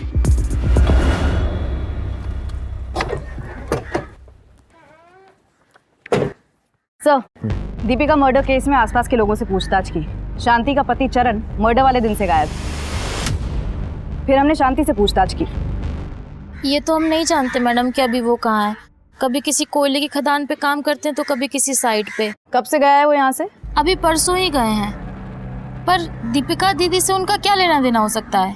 मैडम, हम गरीब लोग हैं, बस पेट भरने की फिराक में ही उलझे रहते हैं। चरण अक्सर काम के सिलसिले में कई दिनों तक घर से गायब रहता है, लेकिन उसने कभी दीपिका के लिए काम नहीं किया, तो उसका गायब होना महज इत्तेफाक भी हो सकता है। कृतिका, ये बात भी ध्यान रखनी चाहिए कि घर की एक डुप्लीकेट चाबी शांति के पास भी थी। इस चरण की डिटेल्स निकलो, फोन लोकेशन भी ट्रैक करो, पता करो कि वारदात की रात को ये कहाँ पे था, और शांति पर भी नजर रखो। सरिता जी, क्या दीपिका की लाइफ में कोई प्रॉब्लम थी? क्या बताऊं मैं, दीपिका की सास विमला ने दीपिका पे पोते के लिए दबाव बनाया हुआ था। दीपिका टूट गई थी। ना मुझसे ढंग से बात करते हैं, ना मेरे साथ कोई संबंध रखा हुआ है। तुम ही बताओ ना माँ, कहाँ से पोता दूं मम्मी जी को? खुद को कितना लकी समझती थी मैं। साथ में काम शुरू किया था, प्यार हुआ, लव मैरिज हुई थी, लेकिन वक्त के साथ सब बदल गया। शादी के समय से ही दीपिका विमला को पसंद नहीं थी और आजकल में तो उसने उसका जीना मुश्किल ही कर दिया था। हाँ सुनाते थे, पोता चाहिए था हमें, और बहू से नहीं कहेंगे तो किससे कहेंगे? लेकिन इसका मतलब ये तो नहीं कि हमने उसकी जान ले ली। और वैसे भी वो लड़की मुझे बिल्कुल पसंद नहीं थी। पता नहीं मेरे बेटे को उस लड़की में क्या दिखा जो उसे ब्याह कर यहाँ ले आया। सर, चरण का फोन तो स्विच ऑफ आ रहा है। उसकी लास्ट लोकेशन नोएडा थी। एक टीम बनाकर उसके गांव नाथुपुर यूपी भेज दी है।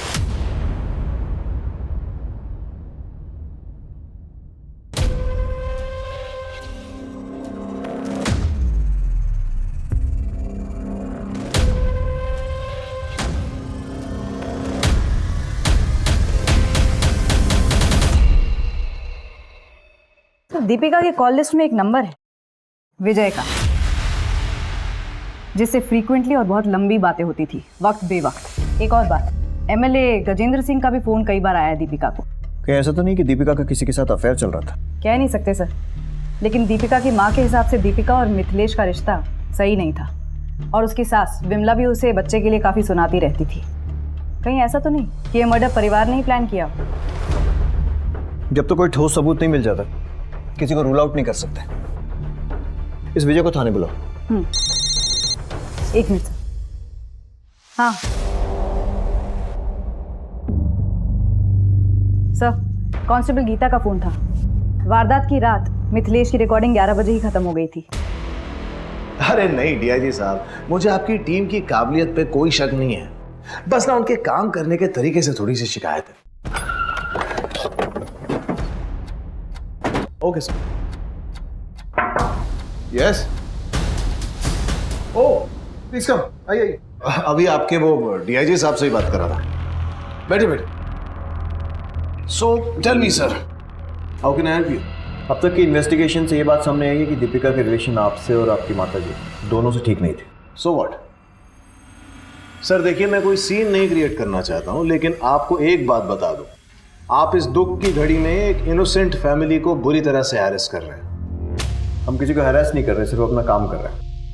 ये बताइए, उस रात को आपकी रिकॉर्डिंग तो 11 बजे खत्म हो गई थी, तो फिर रात भर ऑफिस में क्या कर रहे थे? सर मैंने आपको पहले भी बताया, हम मीडिया वाले हैं, 24/7 काम करते हैं, दिन रात लगे रहते हैं, थक जाते हैं बहुत ज्यादा काम करके, तो यही मेकअप रूम में आराम कर लेते हैं। उस रात मैं भी यही मेकअप रूम में आराम कर रहा था। घर तो पास में ही है ना? Yes sir. तो फिर रात भर ऑफिस में रुकने की कोई खास वजह? अब मैं किसी लड़की को लेकर घर तो जाऊंगा नहीं। हाँ, वो मेरे साथ ही थे। और इस बात का क्या मतलब निकालूं मैं कि तुम्हारा और मिथिलेश का अफेयर चल रहा है? नहीं सर, हमारा कोई अफेयर नहीं चल रहा है। एक्चुअली उन्होंने मुझे यहाँ रेकमेंड किया था, और देखते देखते हम दोनों की बहुत अच्छी बनने लग गई थी। सर मैं क्या बोल रही थी, मेरा प्रोबेशनरी पीरियड खत्म हो गया है और एचआर से अभी तक कोई कंफर्मेशन नहीं आया है। सर दीपेश सर बोल रहे थे कि अगर आप बात करेंगे ना तो जल्दी कंफर्मेशन आ जाएगी। वो तो हो जाएगा, लेकिन तुम्हें परमानेंट करके मुझे क्या मिलेगा? सर आप जो भी चाहो। तुम्हारे घर पहुंचने से पहले कंफर्मेशन मेल आ जाएगा। Thank you sir. सर ने मेरे लिए इतना कुछ किया, इसलिए जब भी वो तनाव में होते थे तो बस मैं उनका दर्द बांट लिया करती थी। बस इतना ही रिश्ता है हमारा। मैं कैसे मान लूं? मानना पड़ेगा सर, डॉली और मेरे बीच संबंध है, और मानता हूं आप लोगों को शक करने की पगार मिलती है, लेकिन अब किस बात का डाउट हो रहा है आप? हाल फिलहाल में दीपिका के नंबर पर एमएलए गजेंद्र सिंह के नंबर से बहुत सारे कॉल्स आए थे, कोई आइडिया क्यों? अरे उसने स्टिंग ऑपरेशन किया था उन पे, काफी धमकी भरे कॉल्स आते थे उसको वहां से। तुम्हें जो करना है कर लो। शायद आप जानती नहीं है हम कौन है। मुझे पता है तुम कौन हो, और अब सारी दुनिया को पता लगेगा कि असल में तुम हो कौन। जब मैं तुम्हारा स्कूल से लड़कियां सप्लाई करने का स्कैंडल बाहर लाऊंगी। कौन से स्कैंडल का स्टिंग किया दीपिका ने? लड़कियां सप्लाई करने के स्कैंडल का। पर ऐसी कोई रिपोर्ट पब्लिक में तो आई नहीं। यही तो हमारे देश की विडंबना है मैम। हम लोग जी जान लगा देते हैं सच को बाहर निकालने के लिए और कुछ लोग उसी सच को छुपाने के लिए। हम कुछ नहीं जानते महोदय। अब आप हमारे ही आदमियों को टारगेट करोगे तो कैसे चलेगा। वैसे आप फिक्र मत करो, हमने मिठाई बढ़वा दी है, अब तो कड़वाहट दूर कर दो। भाई हमारा नाम सुर्खियों में आना चाहिए, लेकिन तारीफ के लिए।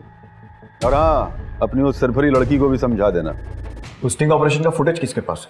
अब देखिए, दीपिका और उनकी क्या डीलिंग हुई है मैं नहीं जानता, लेकिन वो फुटेज इस चैनल तक नहीं पहुंची। That's all I know. Now if you excuse me, I have a meeting in Delhi, so I better rush. Thanks. और हाँ, चाय कॉफी जरूर पी कर जाइएगा। Excuse me. Thank you. अरे हम क्यों मरवाएंगे सर, हमें राजनीति करनी, और ऐसे काम करके हम खुद पे कीचड़ उछलवाएंगे, बताइए। और ये मीडिया वालों को नहीं जानते, ये तो बेमतलब किसी को भी किसी भी मामले में घसीट लेते हैं। गजेंद्र सिंह जी, दीपिका का मर्डर हुआ है, वही दीपिका जो आपका स्टिंग ऑपरेशन कर रही थी। हो सकता है कि आपकी सफेद पोशाक पर कीचड़ ना उछले, इसलिए आपने उसे मरवा दिया। अरे ये क्या कहे जा रहे हैं आप? कौन सा मर्डर, कौन सा स्टिंग? आपको जरूर कोई गुमराह कर रहा है। सर, पुलिस को गुमराह करने की कोशिश हर मुजरिम करता है। वो लोग सिर्फ एक चीज भूल जाते हैं, कहीं ना कहीं जरूर चूकते हैं। Thank you.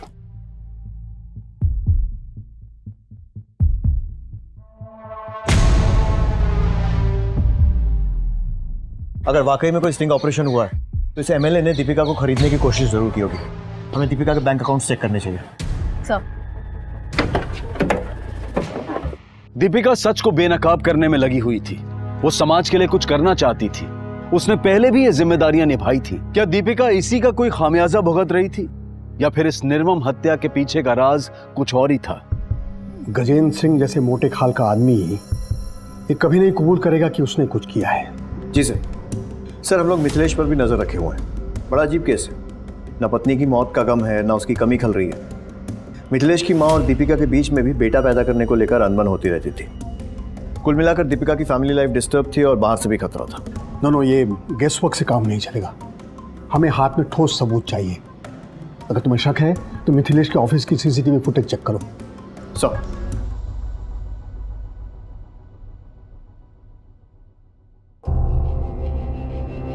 और विजय, मोबाइल रिचार्ज आजकल बहुत सस्ते हो गए हैं ना? मतलब सर? दीपिका से तुम्हारी वक्त बेवक्त बात होती थी, जान सकता हूँ क्या वजह थी? सिर्फ काम के सिलसिले में हमारी बात होती थी। एक बार एसिड अटैक विक्टिम के स्टोरी के कवरेज के दौरान हमारी दीपिका जी से मुलाकात हुई।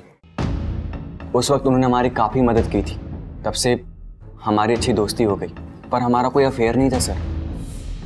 पर हाँ, दीपिका जी का मैरिड लाइफ सही नहीं चल रहा था। मिथिलेश आजकल मेरे साथ बहुत ही वियर्ड बिहेव करता है विजय। उसे ना घर आने की जल्दी होती है, ना कोई ज़रूरत, और अगर आ भी जाता है तो दो बातें भी नहीं करता है मेरे साथ ढंग से। ऑफिस में हम दोनों साथ रहते हैं, लेकिन वो मेरे लिए समय नहीं निकलता है विजय। मेरे फोन कॉल्स भी नहीं उठाता है। ऊपर से मेरी सास, वो दूसरे बच्चे की रट लगा कर रखे हुए हैं। वो जिया के लिए भी वक्त नहीं निकालता है विजय।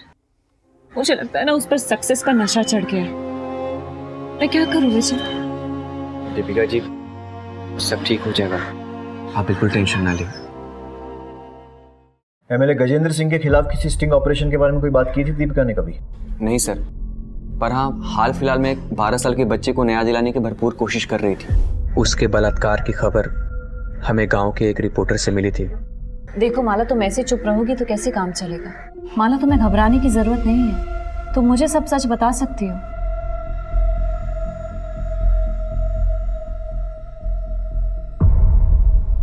बताओ माला। दीदी, गुड्डू भैया ने मेरे साथ जबरदस्ती की।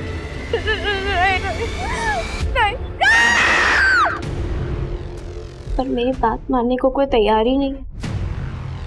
इतना बड़ा हादसा हो गया आपकी नाबालिग पोती के साथ और आप लोग हाथ में हाथ धरे बैठे हुए हैं। एक बार कंप्लेंट लिखा दो, फिर मैं भी देखती हूँ गुड्डू को सजा कैसे नहीं होती है। मैडम जी, आप गुड्डू के बारे में जानती हैं ना, उसके ऊपर विधायक जी का हाथ है। आपका क्या? आप दोनों उकसा के चली जाओगी। उसके बाद, अरे उसके बाद हमको इसी गांव में रहना, इसी बिरादरी के साथ। हम इस पचड़े में नहीं पड़ना चाहते, हमें माफ कर दो बस। मेरी बात तो आप जाइए यहाँ से। सर, दीपिका जी ने समझाने की बहुत कोशिश की थी ताकि वो कंप्लेन करें और हम उनकी हेल्प कर सकें, उन्हें न्याय दिला सकें, पर वो नहीं माने।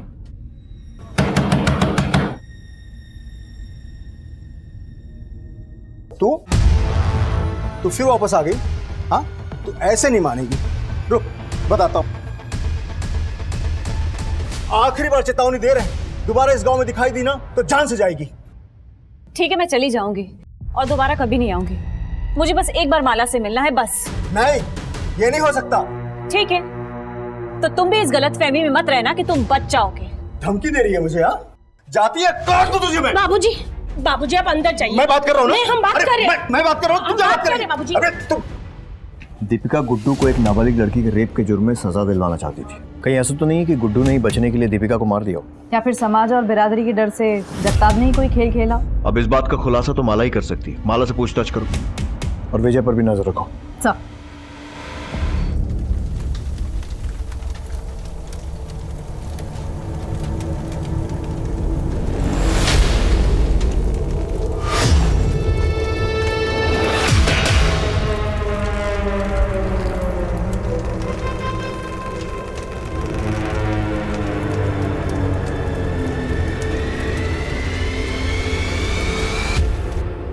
पूरी टीम ने दिन रात एक करके ये फुटेज निकाली है। ये नकाबपोश लोग इस गाड़ी में बैठकर रफू चक्कर हो गए। गाड़ी का नंबर निकालो और मालिक का पता लगाओ। चरण का कुछ पता चला? नहीं सर, लेकिन उसकी पत्नी पर नजर रखे हुए हैं और थानों को भी अलर्ट कर दिया है।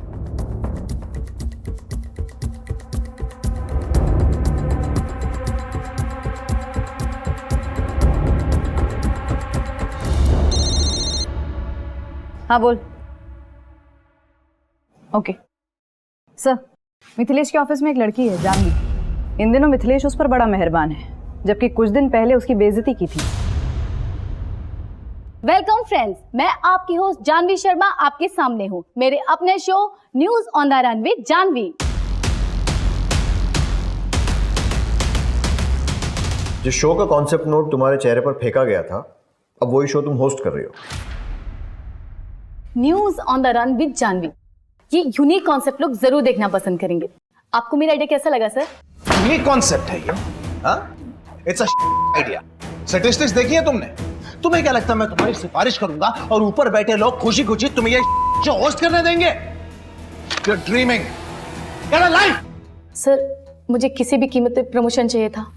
मेरा खुद का शो होस्ट करने का ऑनर चाहिए था, लेकिन वो मिथिलेश कुछ कर ही नहीं रहा था। बस इसी वजह से हम दोनों के बीच में झगड़े होने लगे। और जब इस रिलेशन और झगड़ों के बारे में दीपिका को पता चला तो उसे मार दिया या फिर मरवा दिया, राइट? नहीं सर, ऐसा नहीं है। इनफैक्ट मैंने खुद इसके बारे में दीपिका को बताया था। मैं बस इतना कह रही हूँ कि आपके हस्बैंड आपके साथ लॉयल नहीं है। मैं जानती हूँ, और इतना भी जानती हूँ कि जब तक तुम जैसी लड़कियां कामयाबी के लिए समझौता करने के लिए रेडी है ना, तब तक कोई भी हस्बैंड लॉयल हो ही नहीं सकता। वैसे भी दिन भर वो जहां पर भी रहे, रात को तो आएगा मेरे पास ही। इतनी लॉयल्टी काफी है मेरे लिए जानवी, तुम जा सकती हो। और उसके बाद मैंने चैनल छोड़ दिया, लेकिन उस मिथिलेश ने अपने कनेक्शन की वजह से मुझे कहीं काम ही मिलने नहीं दिया। थक कर मुझे उसके पास वापस आना पड़ा। दुनिया बहुत छोटी है जान, और गोल भी। अब देखो ना, तुम पूरी दुनिया घूम कर आ गए लेकिन किसी ने काम नहीं दिया। वैसे मेरे पास बहुत काम है, तो शुरू करें काम।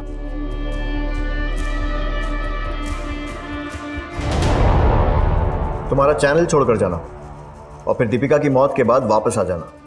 कहानी में यही एक ट्विस्ट है। काम तुम्हारा मिथिलेश के ऑफिस में था, लेकिन नजर उसके घर पर। वैसे भी कुछ पाने के लिए कुछ खोने, आई मीन कुछ भी करने का तुम्हारा फंडा तो क्लियर है? नहीं सर, मैंने कुछ भी नहीं किया। वो हम तय करेंगे, जब तक हम ना कहें शहर छोड़ के मत जाना। सर विजय को एमएलए गजेंद्र सिंह के पीए के साथ देखा गया। विजय तो न्यूज में क्या कर रहा है? तुझे तो फिक्शन राइटर होना चाहिए। इतनी लंबी लंबी कहानियां सुनाई तूने, लेकिन सबसे जरूरी कहानी सुनाना भूल गया। तो वो भी सुना दे। एमएलए गजेंद्र सिंह से क्या रिश्ता है? वो गजेंद्र सिंह ने कुछ पैसे दिए थे पहुंचाने के लिए। कैसे पैसे? वो दीपिका जी से सबूत निकलवाने के पैसे।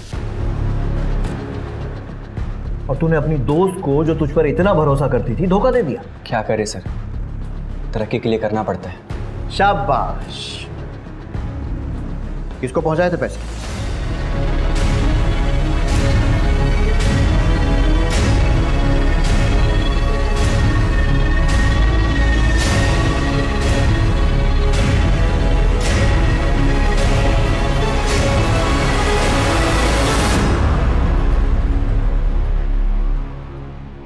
देखिए सर, ये बात छिपी नहीं है। हर एक चैनल को किसी ना किसी राजनीतिक पार्टी से फंडिंग मिलती रही है।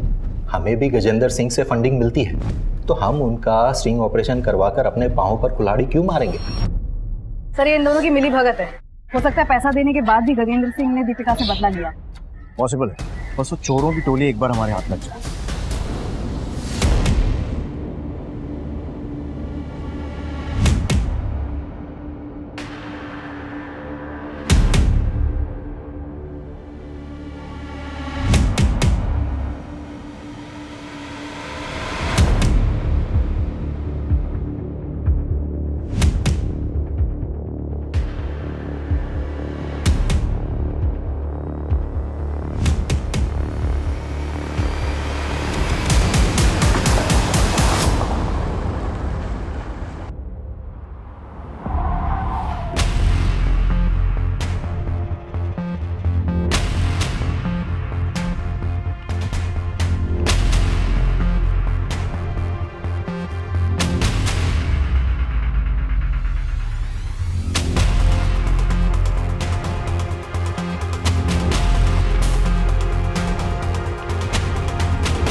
सुनो, नाम क्या है तुम्हारा? और ये मिथिलेश को कैसे जानती हो? आप कौन है? पुलिस। अपना आईडी दिखाओ।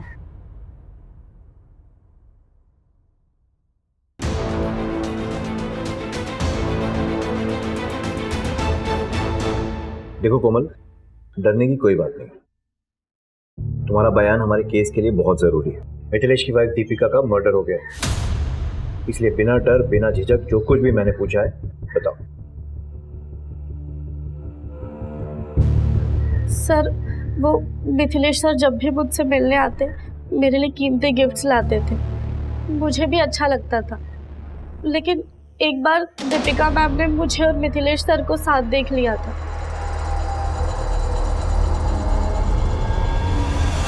तुम्हारा मिथिलेश के साथ क्या रिश्ता है? आप कौन है? मैं मिथिलेश की वाइफ हूँ। जो तुम कर रही हो ना वो बहुत गलत है, और वो महज तुम जैसी लड़कियों को यूज करता है। What nonsense यार! तो क्या अब मैं किसी भी लड़की को हाथ लगाने से पहले उसका बर्थ सर्टिफिकेट देखूंगा? सर आपको केस करना है तो कीजिए ना, जाइए कोर्ट में। एक बहुत बड़ी लीगल टीम पाल रखी है मैंने, वो देख लेंगे क्या करना है। एक बात बता दूं सर, आप ना बस यही घूम रहे हैं इधर इधर मेरे आसपास, और अपना और उससे बहुत ज्यादा इंपॉर्टेंट मेरा टाइम वेस्ट कर रहे हैं। अगर इतनी मेहनत आपने असली कातिल को ढूंढने में की होती ना, तो शायद आज वो बिहाइंड बार्स होता और शायद आपकी वर्दी बच जाती। क्योंकि आपका ये केस तो चलता रहेगा सर, लेकिन मैं बहुत जल्द आप पर मानहानि का केस ठोक कर रहूंगा। सर, कांस्टेबल हरीश से पता चला है कि गांव में कई दिनों से किसी ने भी माला को नहीं देखा है। इस जगताप और गुड्डू दोनों को उठाओ। सर। क्या? सुन, पुलिस को भनक लग गई और कभी भी आ सकती है। एक काम करते हैं, कुछ दिनों के गुजरात चले चलते हैं।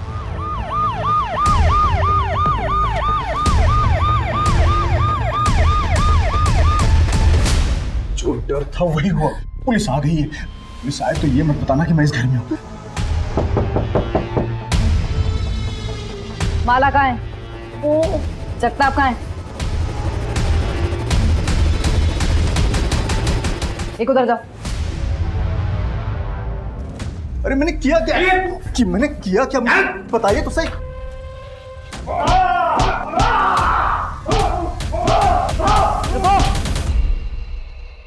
माला कहाँ है? बता कहाँ है माला? क्या किया तूने उसके साथ? तूने उसे मार दिया या गुड्डू को बेच दिया? बोल। क्यों मारूंगा मैं माला को? मैं तो माला को खुद ढूंढ रहा हूँ, क्योंकि माला मेरे कमाई का जरिया थी। मतलब ये कि गुड्डू हमें हर महीने 25,000 रुपए देता था अपना मुंह बंद रखने के लिए, ताकि ये मामला हम पुलिस स्टेशन तक न ले जाएं। गुड्डू कहाँ है? मुझे क्या पता गुड्डू कहाँ है? तोड़ो इसे। बता दो।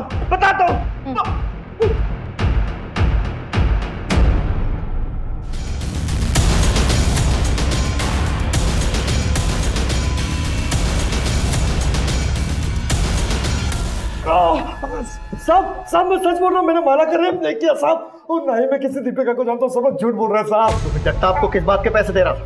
हाँ? और माला ने तेरा नाम क्यों लिया? सच बोल, नहीं तो ज़बान हलक में से निकाल लूंगा। बताता हूँ साहब, बताता हूँ। माला का रेप मैं नहीं किया था साहब। नहीं,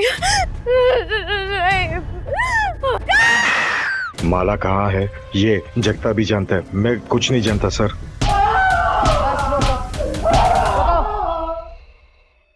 गुड्डू ने सब सच बोल दिया है। क्या किया तूने माला के साथ? कहाँ है माला? गुड्डू ने सब सच बोल दिया है। क्या किया तूने माला के साथ? कहाँ है माला?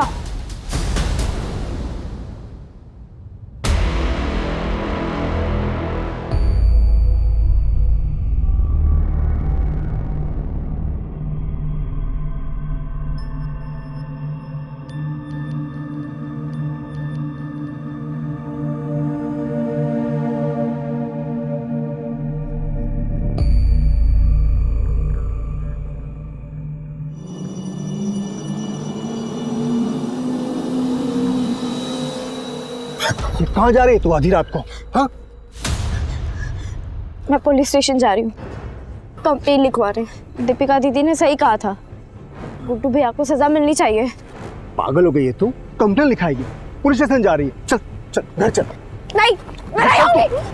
मैंने कहा घर चल। मेरा हाथ छोड़ो। जिद न कर, तू घर चल। तू चल।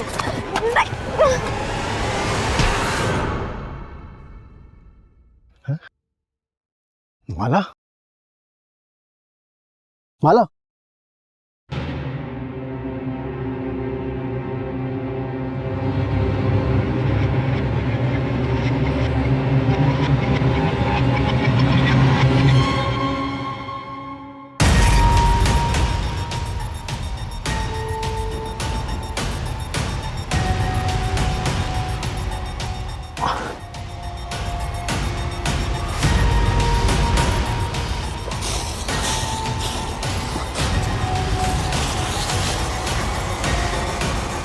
माला मर चुकी है, लेकिन उसे मारने का मेरा कोई इरादा नहीं था।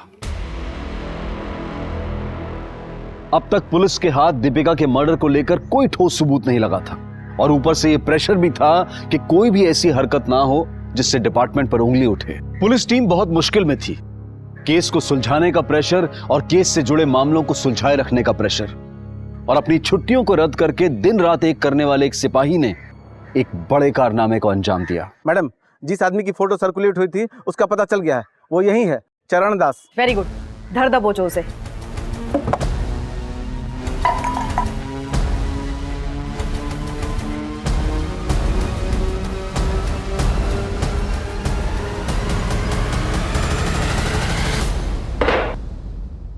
आपके चरण हमारे थाने में पड़े, हम तो धन्य हो गए।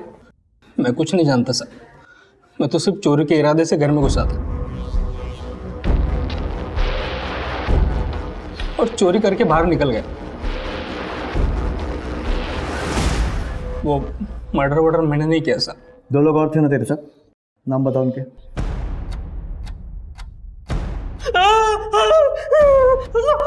बता दे, नहीं तो ये चरण चलने के लायक नहीं रहेंगे। लाखा और सनी साहब। कहाँ मिलेंगे? फरीदाबाद।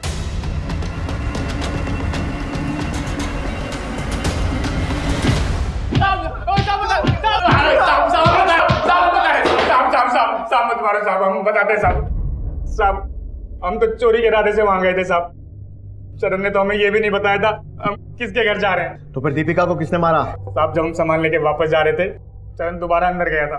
तुम लोग निकलो, मैं आता हूँ बाद में। जाओ, चल निकल। साहब बाद में पता चला मैडम जी की हत्या हो गई है। साहब हम दोनों ने कुछ भी नहीं किया, जो भी किया उस चरण ने किया होगा। साहब हम तो उसके आने से पहले सामान लेके वापस चले गए थे साहब। साहब हमें माफ कर दो, हमने कुछ नहीं किया साहब। चलिए चलिए।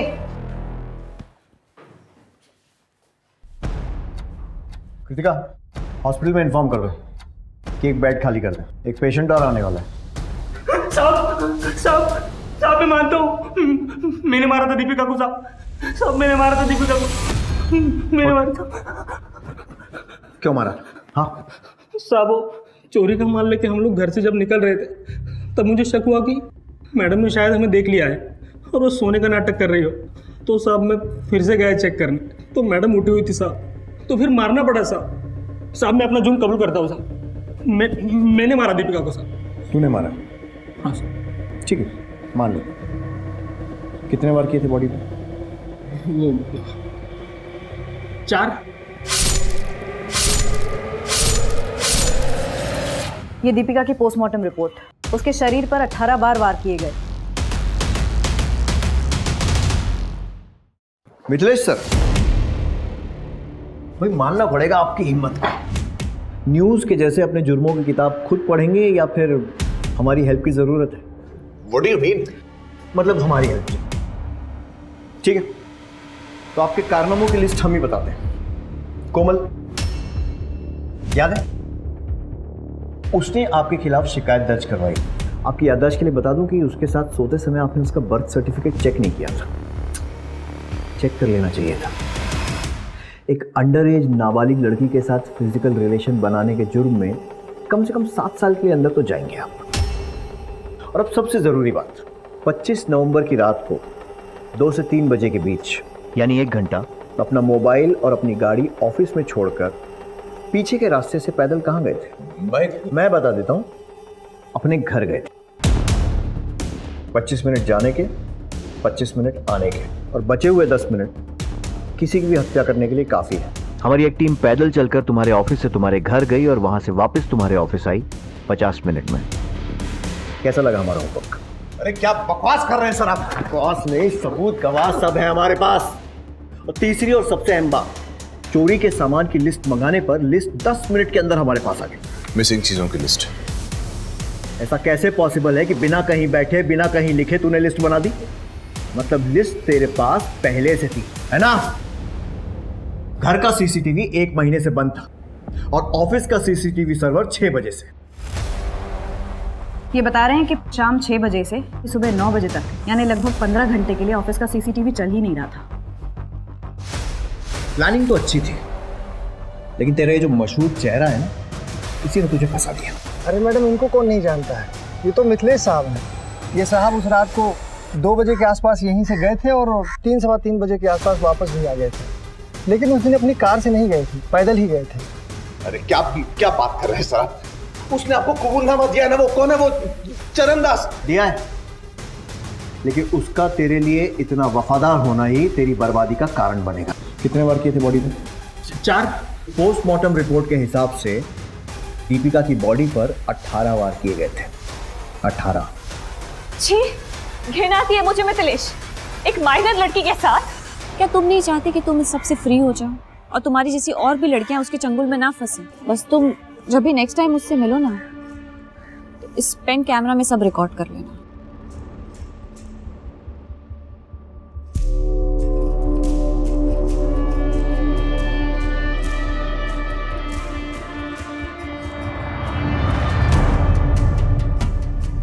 कल सुबह मैं तुम्हारा असली चेहरा सबके सामने लूंगी। स्टिंग ऑपरेशन तो तुमने दबा दिया था मिथिलेश, लेकिन ये न्यूज़ नहीं दबा पाओगे, क्योंकि ये न्यूज़ तुम्हारे नहीं किसी और के चैनल में चलेगी। पागल हो गई हो क्या? जानती भी हो क्या बकवास कर रही हो? अब बस बहुत हो गया मिथिलेश। मिथिलेश कुमार नाम का बोझ अब और नहीं सह सकती मैं। तुम्हारा नाम तुम्हें मुबारक हो। Good luck. दीपिका। और फिर मैंने हमारी मेड शांति के हस्बैंड को हायर किया, चरणदास, वो चोरी का ड्रामा करने के लिए। मैंने उससे कहा था 2-3 लोग और ले ले ताकि वो चोरों की टोली वाली फील आए। मैं ना पकड़ा जाऊं, इसीलिए ऑफिस और घर के सीसीटीवी कैमरा को तो मैंने खुद ऑफ किया था। और सब प्लान के मुताबिक हुआ या नहीं, ये देखने जब मैं अपने घर आया तब चल काम हो गया। साहब, मैंने चोरी तो कर ली, लेकिन दीपिका मैडम को नहीं मार पाया। क्या? बच्ची सोई साबुन के साथ, हमारा दिन नहीं मानता। वो कल सुबह उठ के बवाल मचाएगी, उसका क्या?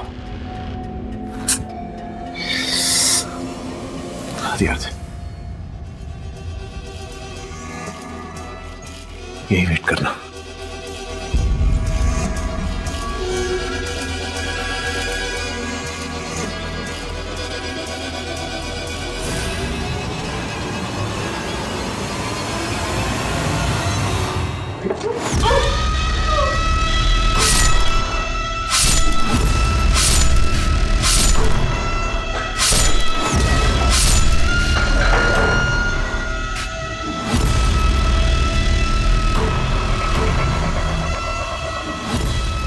फिर मैंने शर्ट, चाकू और ग्लव्स चरण को ठिकाने लगाने के लिए दे दिया। अगर पकड़ा गया तो जुर्म कबूल कर लेना। याद रखना, इतने पैसे दूंगा कि 7 पुश्ते बैठ के खाएंगे बेटा, ठीक है ना? अगर रिलेशन पसंद नहीं था तो डाइवोर्स ले लेता, ये सब करने की क्या जरूरत? मैं मिथिलेश कुमार हूं सर, मिथिलेश कुमार। अगर डिवोर्स देता तो तगड़ी आलिमनी देनी पड़ती मुझे। मैं तो खुद चाह रहा था कि वो मुझे छोड़कर चली जाए, लेकिन वो गई नहीं। और अब तू जाएगा जेल की सलाखों के पीछे। दीपिका के कत्ल की साजिश उसके अपने ही पति ने रची थी। मिथिलेश ने एक पराई स्त्री और अपनी बुरी आदतों के कारण उस लड़की को अपने रास्ते से हटा दिया, जो कि न सिर्फ उसकी एक पत्नी थी, एक मां थी, बल्कि एक होनहार पत्रकार थी जो खुद इस समाज को एक बेहतर जगह बनाना चाहती थी। अब मैं अनूप सोनी आपसे विदा लेता हूं। फिर मुलाकात होगी क्राइम पेट्रोल सतर्क के ब्लैक हेडलाइंस अध्याय में एक और नए केस के साथ। और याद रखें, क्राइम और आपके बीच में सिर्फ इतना फर्क है कि आप कितने सतर्क हैं। सतर्क रहें, सुरक्षित रहें। जय हिंद।